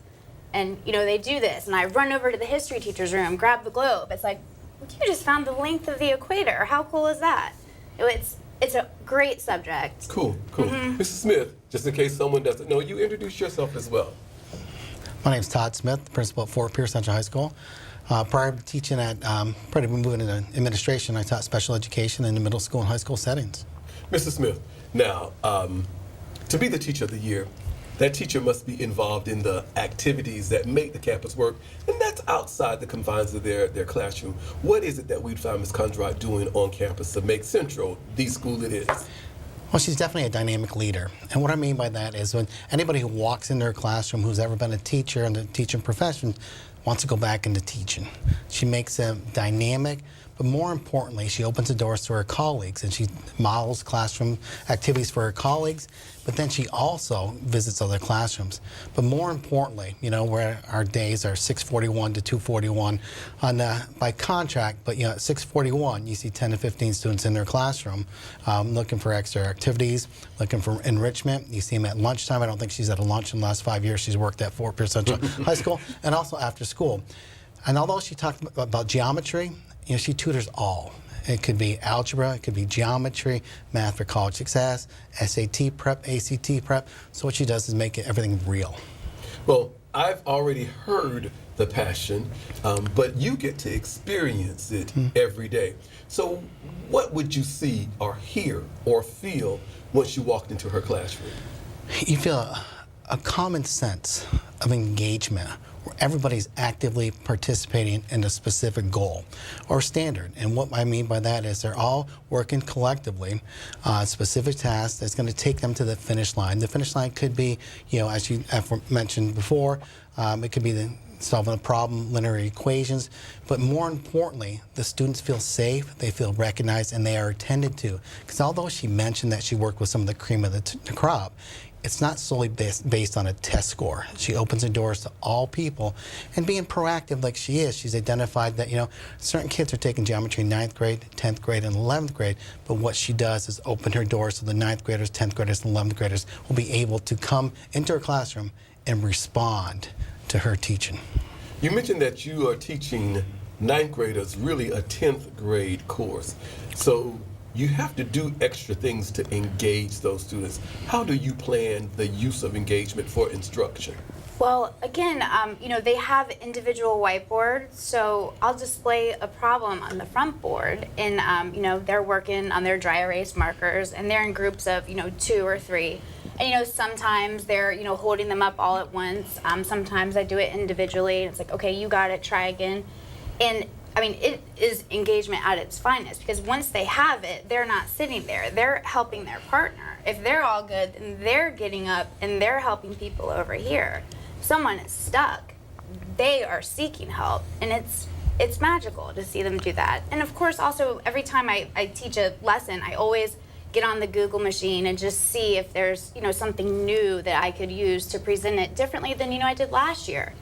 You alluded to my next question by talking about the Google machine, because I was going to ask you, how do you use infuse technology in instruction? I am fortunate enough to have a smart board in my room. So it's an interactive whiteboard right at the front. And I can throw a perfect circle up, a perfect hexagon, a graph a line, fleeing. Oops, I make a mistake, undo. It saves a lot of time. And, the kids love it too when they go up and use it. It's so funny for the first time, but, they get the hang of it. And also this year we got Wacom tablets. So I can, I'm not tied to the front of the room. I can walk around. If, a student's a little off task, I'll go sit right by them and do the lesson, work the smartboard right from there. Or if a student is struggling, I can go sit with them and do my thing and then whisper to them and give them that one-on-one that they need. So, as a Teacher of the Year for Fort Pierce Central High School, you automatically become the ambassador for education there. So what advice would you give to a new teacher? I've actually had the opportunity to mentor a couple new teachers, and main thing I tell them is high expectations for students. Expect this, they can do it. Also, to have strong classroom management skills and to set that up from the very beginning. I have one rule in my classroom: it's to respect your classmates' right to learn. So hey, if you're doing what you're not supposed to do, then you're taking time away from everybody else. So it's all about respect. And, I tell them you don't want to focus on behavior. You want to focus on the learning. So once all these things are established, then you can get into the fun stuff. So, Mrs. Smith, describe Ms. Conrad for me using 3 adjectives and tell me why you chose those 3. We want to be knowledgeable, because as you hear her talk this afternoon, she presents an intended outcome of every lesson that's presented. The other thing would be proactive, because she's able to identify, a lot of times we use unit assessments, but Ms.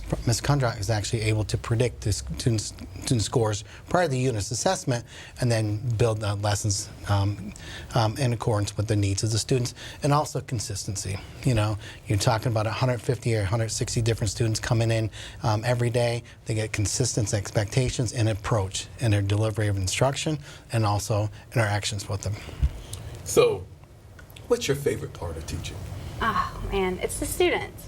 It's the aha moments. It's the, I know we're all saying it. You see the light bulbs go off and it's, I finally get something that, I didn't get before. It's like, yes, I did my job. It's also my relationships with students. I'm not just a math teacher.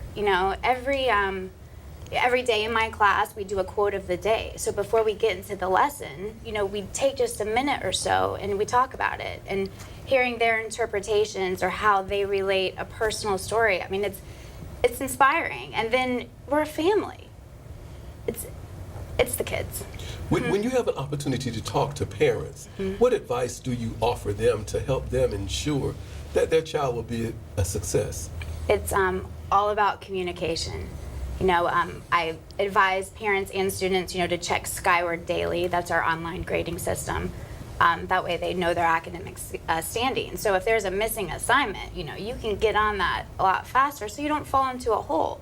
Also, communicate, email me, call me. I have an app called the Remind app that I use to text them. So it goes right to their cell phones. Instantaneous communication. So if they have a question or a concern, parents contact me, and we're all on the same page. So it helps with, the student success. So, as the Teacher of the Year for Fort Pierce Central High School, you automatically are in the running for Teacher of the Year for St. Lucie Public Schools. In that role, you again become the ambassador for education. Have an opportunity to speak with the superintendent, school board members, lawmakers. What would your message be? Message for them. I would say a little less testing for the kids. And, we need to focus on them as people, not numbers. Yeah. So, when did you first fall in love with teaching? My first year teaching, I actually, I taught geometry, but I also taught liberal arts, which is like an Algebra 1 class. And, our whole goal for that class is to get them to pass their Algebra 1 end of course or the PERT. I mean, they need one or the other to graduate. I mean, some of these kids have taken these tests 10 plus times. I was in the middle of teaching, and I get a knock on my door. It's one of my students, Jeremy, and he's holding this paper, and he's smiling this big smile, and he's wiping his face. I'm like, what's going on? I'm coming to the door, and I open the door, and I passed, and I'm like, I'm so proud of you. And he hugged me, I hugged him. We're both crying, and he just said, thank you for what you did for me. I'm like, I didn't do anything, you did it. The whole class is clapping at this point, and he's like, all right, now I gotta call my mama, and he's still crying, and he calls up Mom from my phone, and of course she sees the school. What did you do now? She's thinking. And he's like, Mom, I passed my PERT. And he goes, yeah, I can graduate. And I just hear her screaming. I mean, excited. It was one of the best days of my life. So how do you see yourself preparing students to be college and or career ready? I have college-bound students, and I mean, I treat the class like a college class a lot. It's always, when you're in college, this is going to happen. So, when you're handing in an assignment late, we got to take points off because your professor isn't going to take it. And I get them in this mindset of, hey, you have to work hard to succeed. And, I meet with them a lot. We look at all their grades and all their classes. Hey, why are you slipping up in this class? What can we do to fix this? Or was this your best work? And it's not just, me being the nagging teacher. It's me helping them to have, strong self-efficacy. So they know they're capable. They want to make themselves proud. And that's something they take through college, through their career, through their whole lives. So. Here's a two-parter for you. When did you decide that you wanted to be a teacher? And when you think about that decision, was there someone that inspired you to become a teacher as well?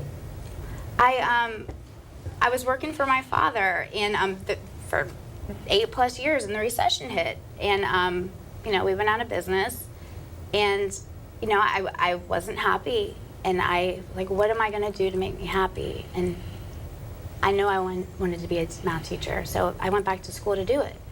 And it was something I always gravitated for. I always tutored when I was younger. I'd help out other students, friends. My geometry teacher I despised geometry. I'm like, oh gosh, I was hired for geometry. I just remember, just writing proofs and my little hand cramping. That's all we did all day. And I would always say, school should be fun. School can be fun. And, I wanted to be that teacher.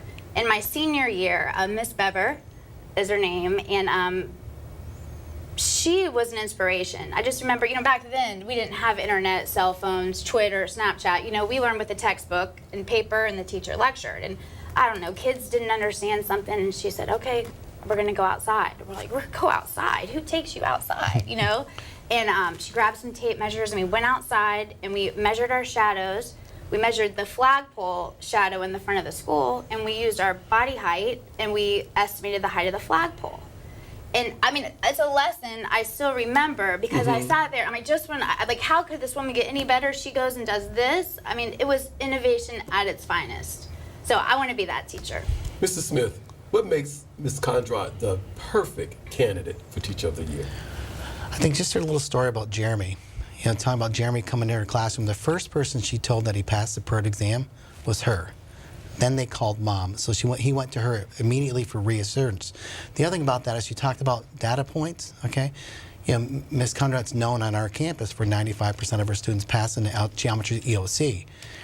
That just doesn't define her or describe her. What defines her or describes her is the 150 to 175 kids that visit her every single day, and the 10 to 15 teachers that visit her also to see what's working, why does it work, and how can we make ourselves a better person. Because 93% they pass, they met graduation requirements, but every student scheduled in her class will meet the requirements of life to be productive citizens. Ms. Conrad, when will you know that you are a success? I'm sitting here with you, Dr. Perry. I know what I do every day. I know I'm making a difference. And I'm a teacher. I'm not going to have the biggest bank account, but my heart is full, and that's success. Finish this phrase for me. I believe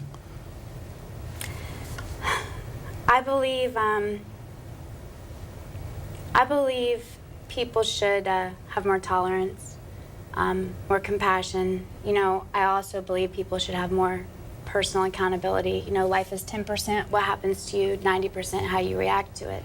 Charles Swindoll said that. And I think if people all started with themselves and made themselves better, our world would be a better place. Mr. Smith, thank you for bringing Ms. Conrad to us. Ms. Conrad, congratulations on your selection as Teacher of the Year for Fort Pierce Central High School. And thank you for making St. Lucie Public Schools a better, bigger, and brighter place for the students that you work with each and every day at Fort Pierce Central. Once a Cobra?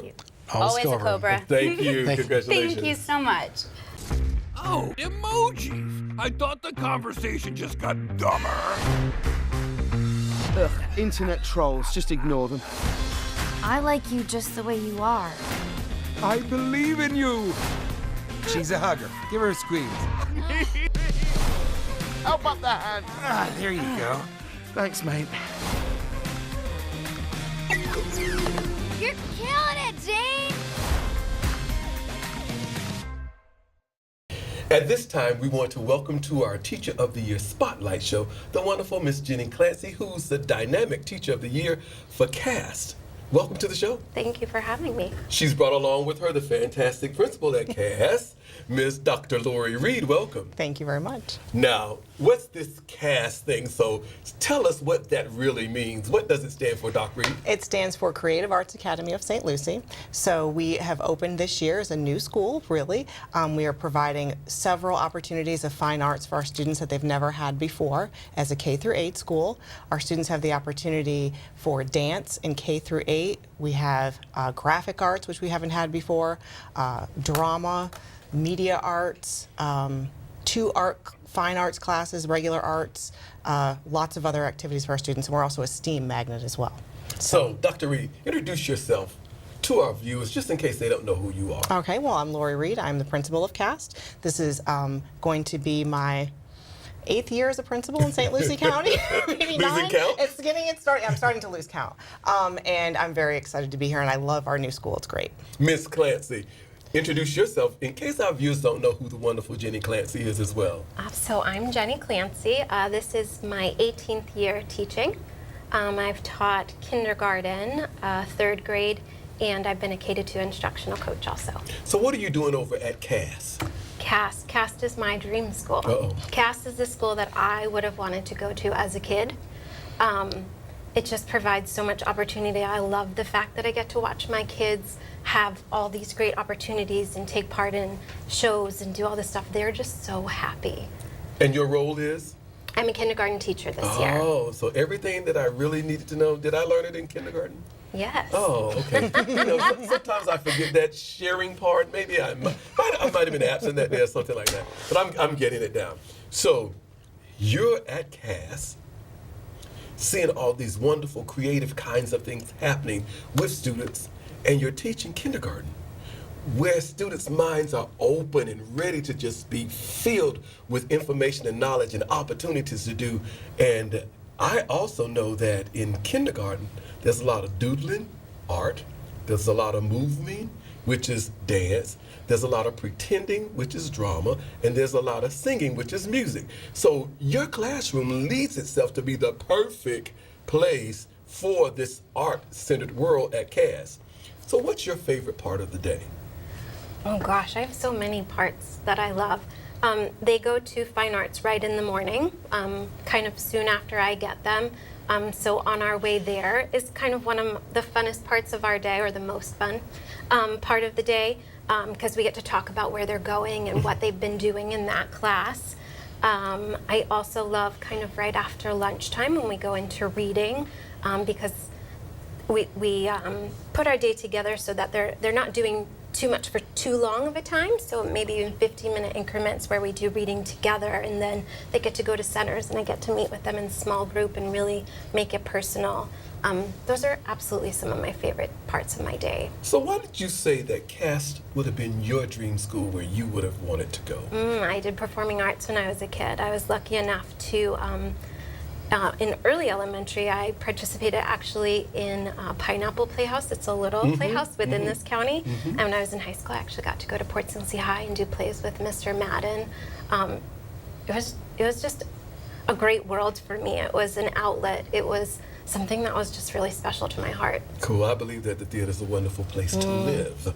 Yes, yes. So, in kindergarten, what does that all entail? Because we were joking when I was joking when I said everything that I needed to know, but you said yes. So, what does the kindergarten classroom entail every day? Everything. I know lots of people have said it's the foundation, but it really is the foundation, from learning letters and sounds to then taking that to reading. We learn cooperative learning. We learn how to be social with each other and get along with each other. We learn all different things about math. Just every single thing you can think of happens within that day. It's hard to believe that all that stuff can fit into a day. When did you decide that you wanted to be a teacher, or have you always known? I think I've always known. Both of my parents worked within the district. My dad worked at the district office, and my mom was a teacher and then a guidance counselor. It's always been a part of my world, and I haven't known anything different, so it was what I was going to be. So who inspired you to be a teacher? So I kind of have two people that inspire me because I have different perspectives of them. My mom is one, for sure. She was a teacher, and every summer I would go in and I would set up her room. I'm realizing now what a good deal that was for her, because she got her room set up and didn't have to do any of that work. Just watch, do this, do that, yeah. And oftentimes when she'd leave to go to meetings, you know, that would become my classroom, and I would pretend. And I didn't so much get to see her teach, but I got to watch the planning and the preparing and her excitement about students and her love of teaching, and I wanted to feel that. I wanted to know what that felt like. The other one is my 4th grade teacher, Miss Nova at Village Green Elementary. She taught out of the box. I never knew what was coming next. She was so super creative, and she made me want to work harder. Great, great. Doc Reed, you get to watch the magic happen in Miss Clancy's room each and every day. So let us into that world and tell us, when you walk in, what is it that you hear, that you see, and that you feel? First, when I walk in, the environment is so welcoming. You know that she has really taken the time to provide an atmosphere for her students, and learning about setting up her mom's classroom, how she set up her classroom. It's most inviting. There's little areas for students to experiment in and to collaborate, all sorts of different centers that she has going on. So when you walk in, her friends are seated sometimes on the carpet together, and they are listening for the expectations, and they're following along with her, she's providing opportunities in all areas and on a differentiated level also. So recently I was there for just walking through, and her students were in their centers, and then she had a small group at her table, and they were so engaged in, they were practicing their letters and their sounds, and she really, you know, sometimes you would think saying the letters aren't going to be very exciting, but she made it exciting for her students to where they wanted to be there in her classroom with her, and you could see that. So to be the Teacher of the Year over at Cass, that person has to be involved into the daily operation of the school and outside their classroom. So what other things do we see Miss Clancy involved in at Cass? Everything. She is. She actually collaborates with our kindergarten, with our 1st and 2nd grade as well. So recently, she worked on the Polar Express, and they did holidays around the world. So she collaborated with her teammates and had that happen. During November, she collaborated and she created a powwow for her students and invited parents in, so our parents can be part of things as well. She's volunteered at our K-8 performances. She volunteered as part of recruitment as well. As a magnet program, we reach out to all students in the district, and Miss Clancy was part of that. If you walk around campus, Miss Clancy is actually everywhere, because we have signs, letters, words laminated all throughout the campus, inside and out, to where students are able to identify as they're walking. When she had mentioned her favorite time is walking students to their classes to be able to talk with them, as they're walking, they're identifying letters that they see, phrases, words, their sight words, which has really overflown into other grade levels, because our 4th grade teachers now, they're using the same strategy for when they're doing their DBQs, the questions for their document-based questioning. So she has an impact on everyone on our campus. So not only learning inside the confines of your 4 walls, but we've taken it across the entire campus. Entire campus. Making students recognize letters, sounds, all those. Yep. Yeah. The outside classroom. Outside classroom. It is. So we know that even though they're in kindergarten, they were born with technology in their hand. It's also a wonderful way to engage students. So how do you purposefully plan the use of engagement and technology for daily instruction? So each day we use our CAVS machines, and we do a lot of work through those there. They use the classroom computers and laptops for iReady and other different things that we're working on. And the part that I'm most excited about in the upcoming months, we're a school that was lucky enough to get Z-Space. And I'm excited for them to be a part of that. I went to the training and my mind was blown completely on what that entails and what it's like and how different their learning is going to be from what we experience. So that's something that they have coming up soon that I'm so excited for them. So let us in a little bit more about Z-Space, because I was going to ask, is this something new and or exciting that you're going to be working on, or that you are working on this year? So this is something that we'll be working on. Because for my kids, we kind of had to teach them some computer skills because our technology is a bit different from what they're used to. So we wanted to take the time to really get them to be able to use it individually without having assistance. So that we wanted to give the time to do. And then this will be something that's added in. And it'll be different for them, but I think it's going to be so cool.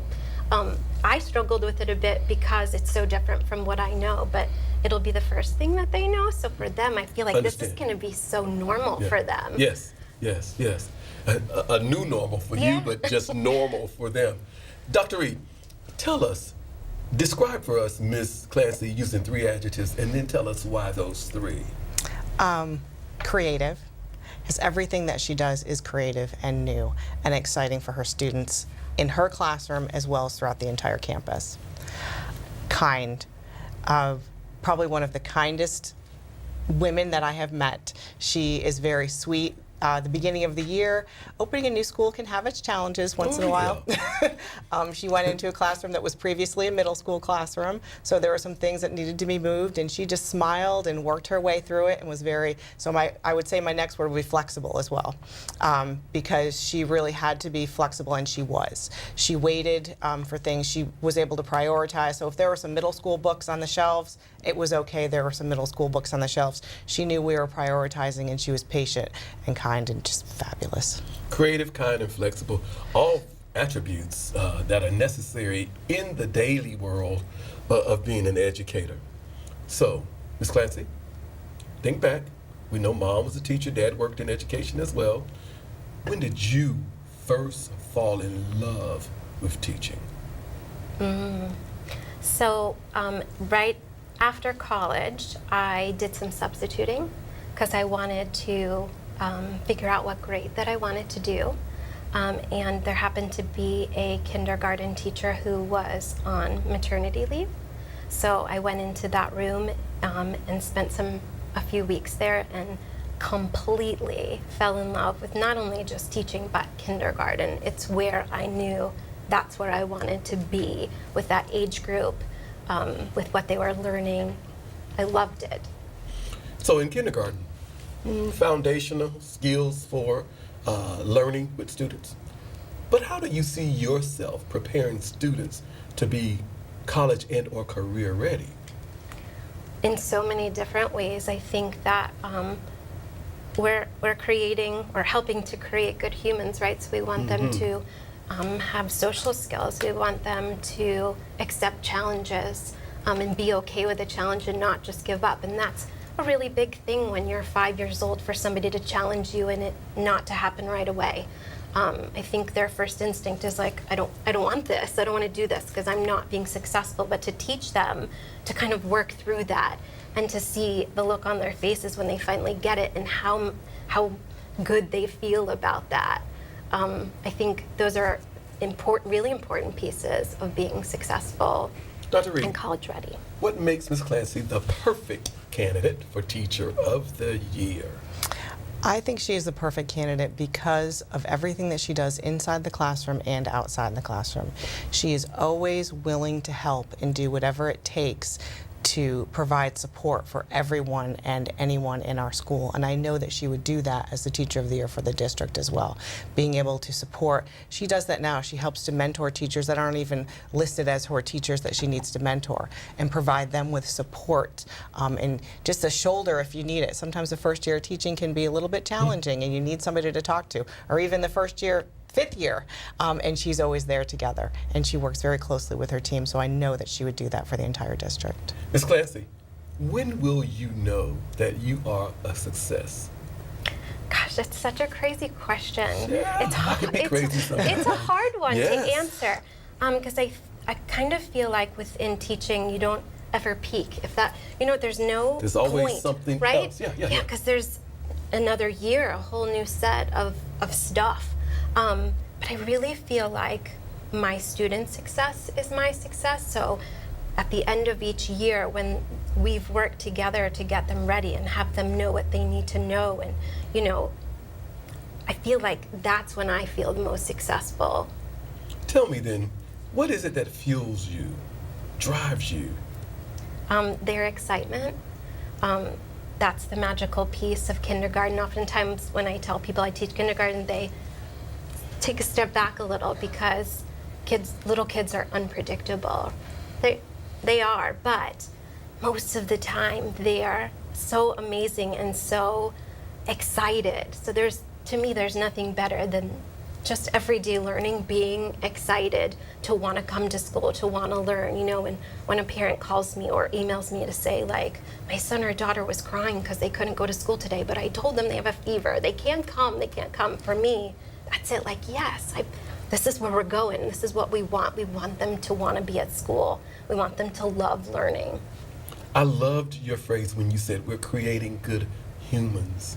That's so foundational about not only learning, teaching and learning, but also what we're trying to do to help make this world a better place. Dr. Reed, thank you. Ms. Clancy, congratulations on your selection as a Teacher of the Year for Cass. We're looking for some big and wonderful things as you continue to make the world in St. Lucie Public Schools a bigger, better, and brighter place for the students at Cass. Ladies and gentlemen, there you have it. This is our Teacher of the Year Spotlight Show, and we are celebrating the wonderful work that these teachers are doing that are representing their schools, and as they represent the 2,100 professional educators that we have here in St. Lucie Public Schools as well. Ladies and again, thank you, and congratulations to you, and we'll see you next time here on the Teacher Spotlight.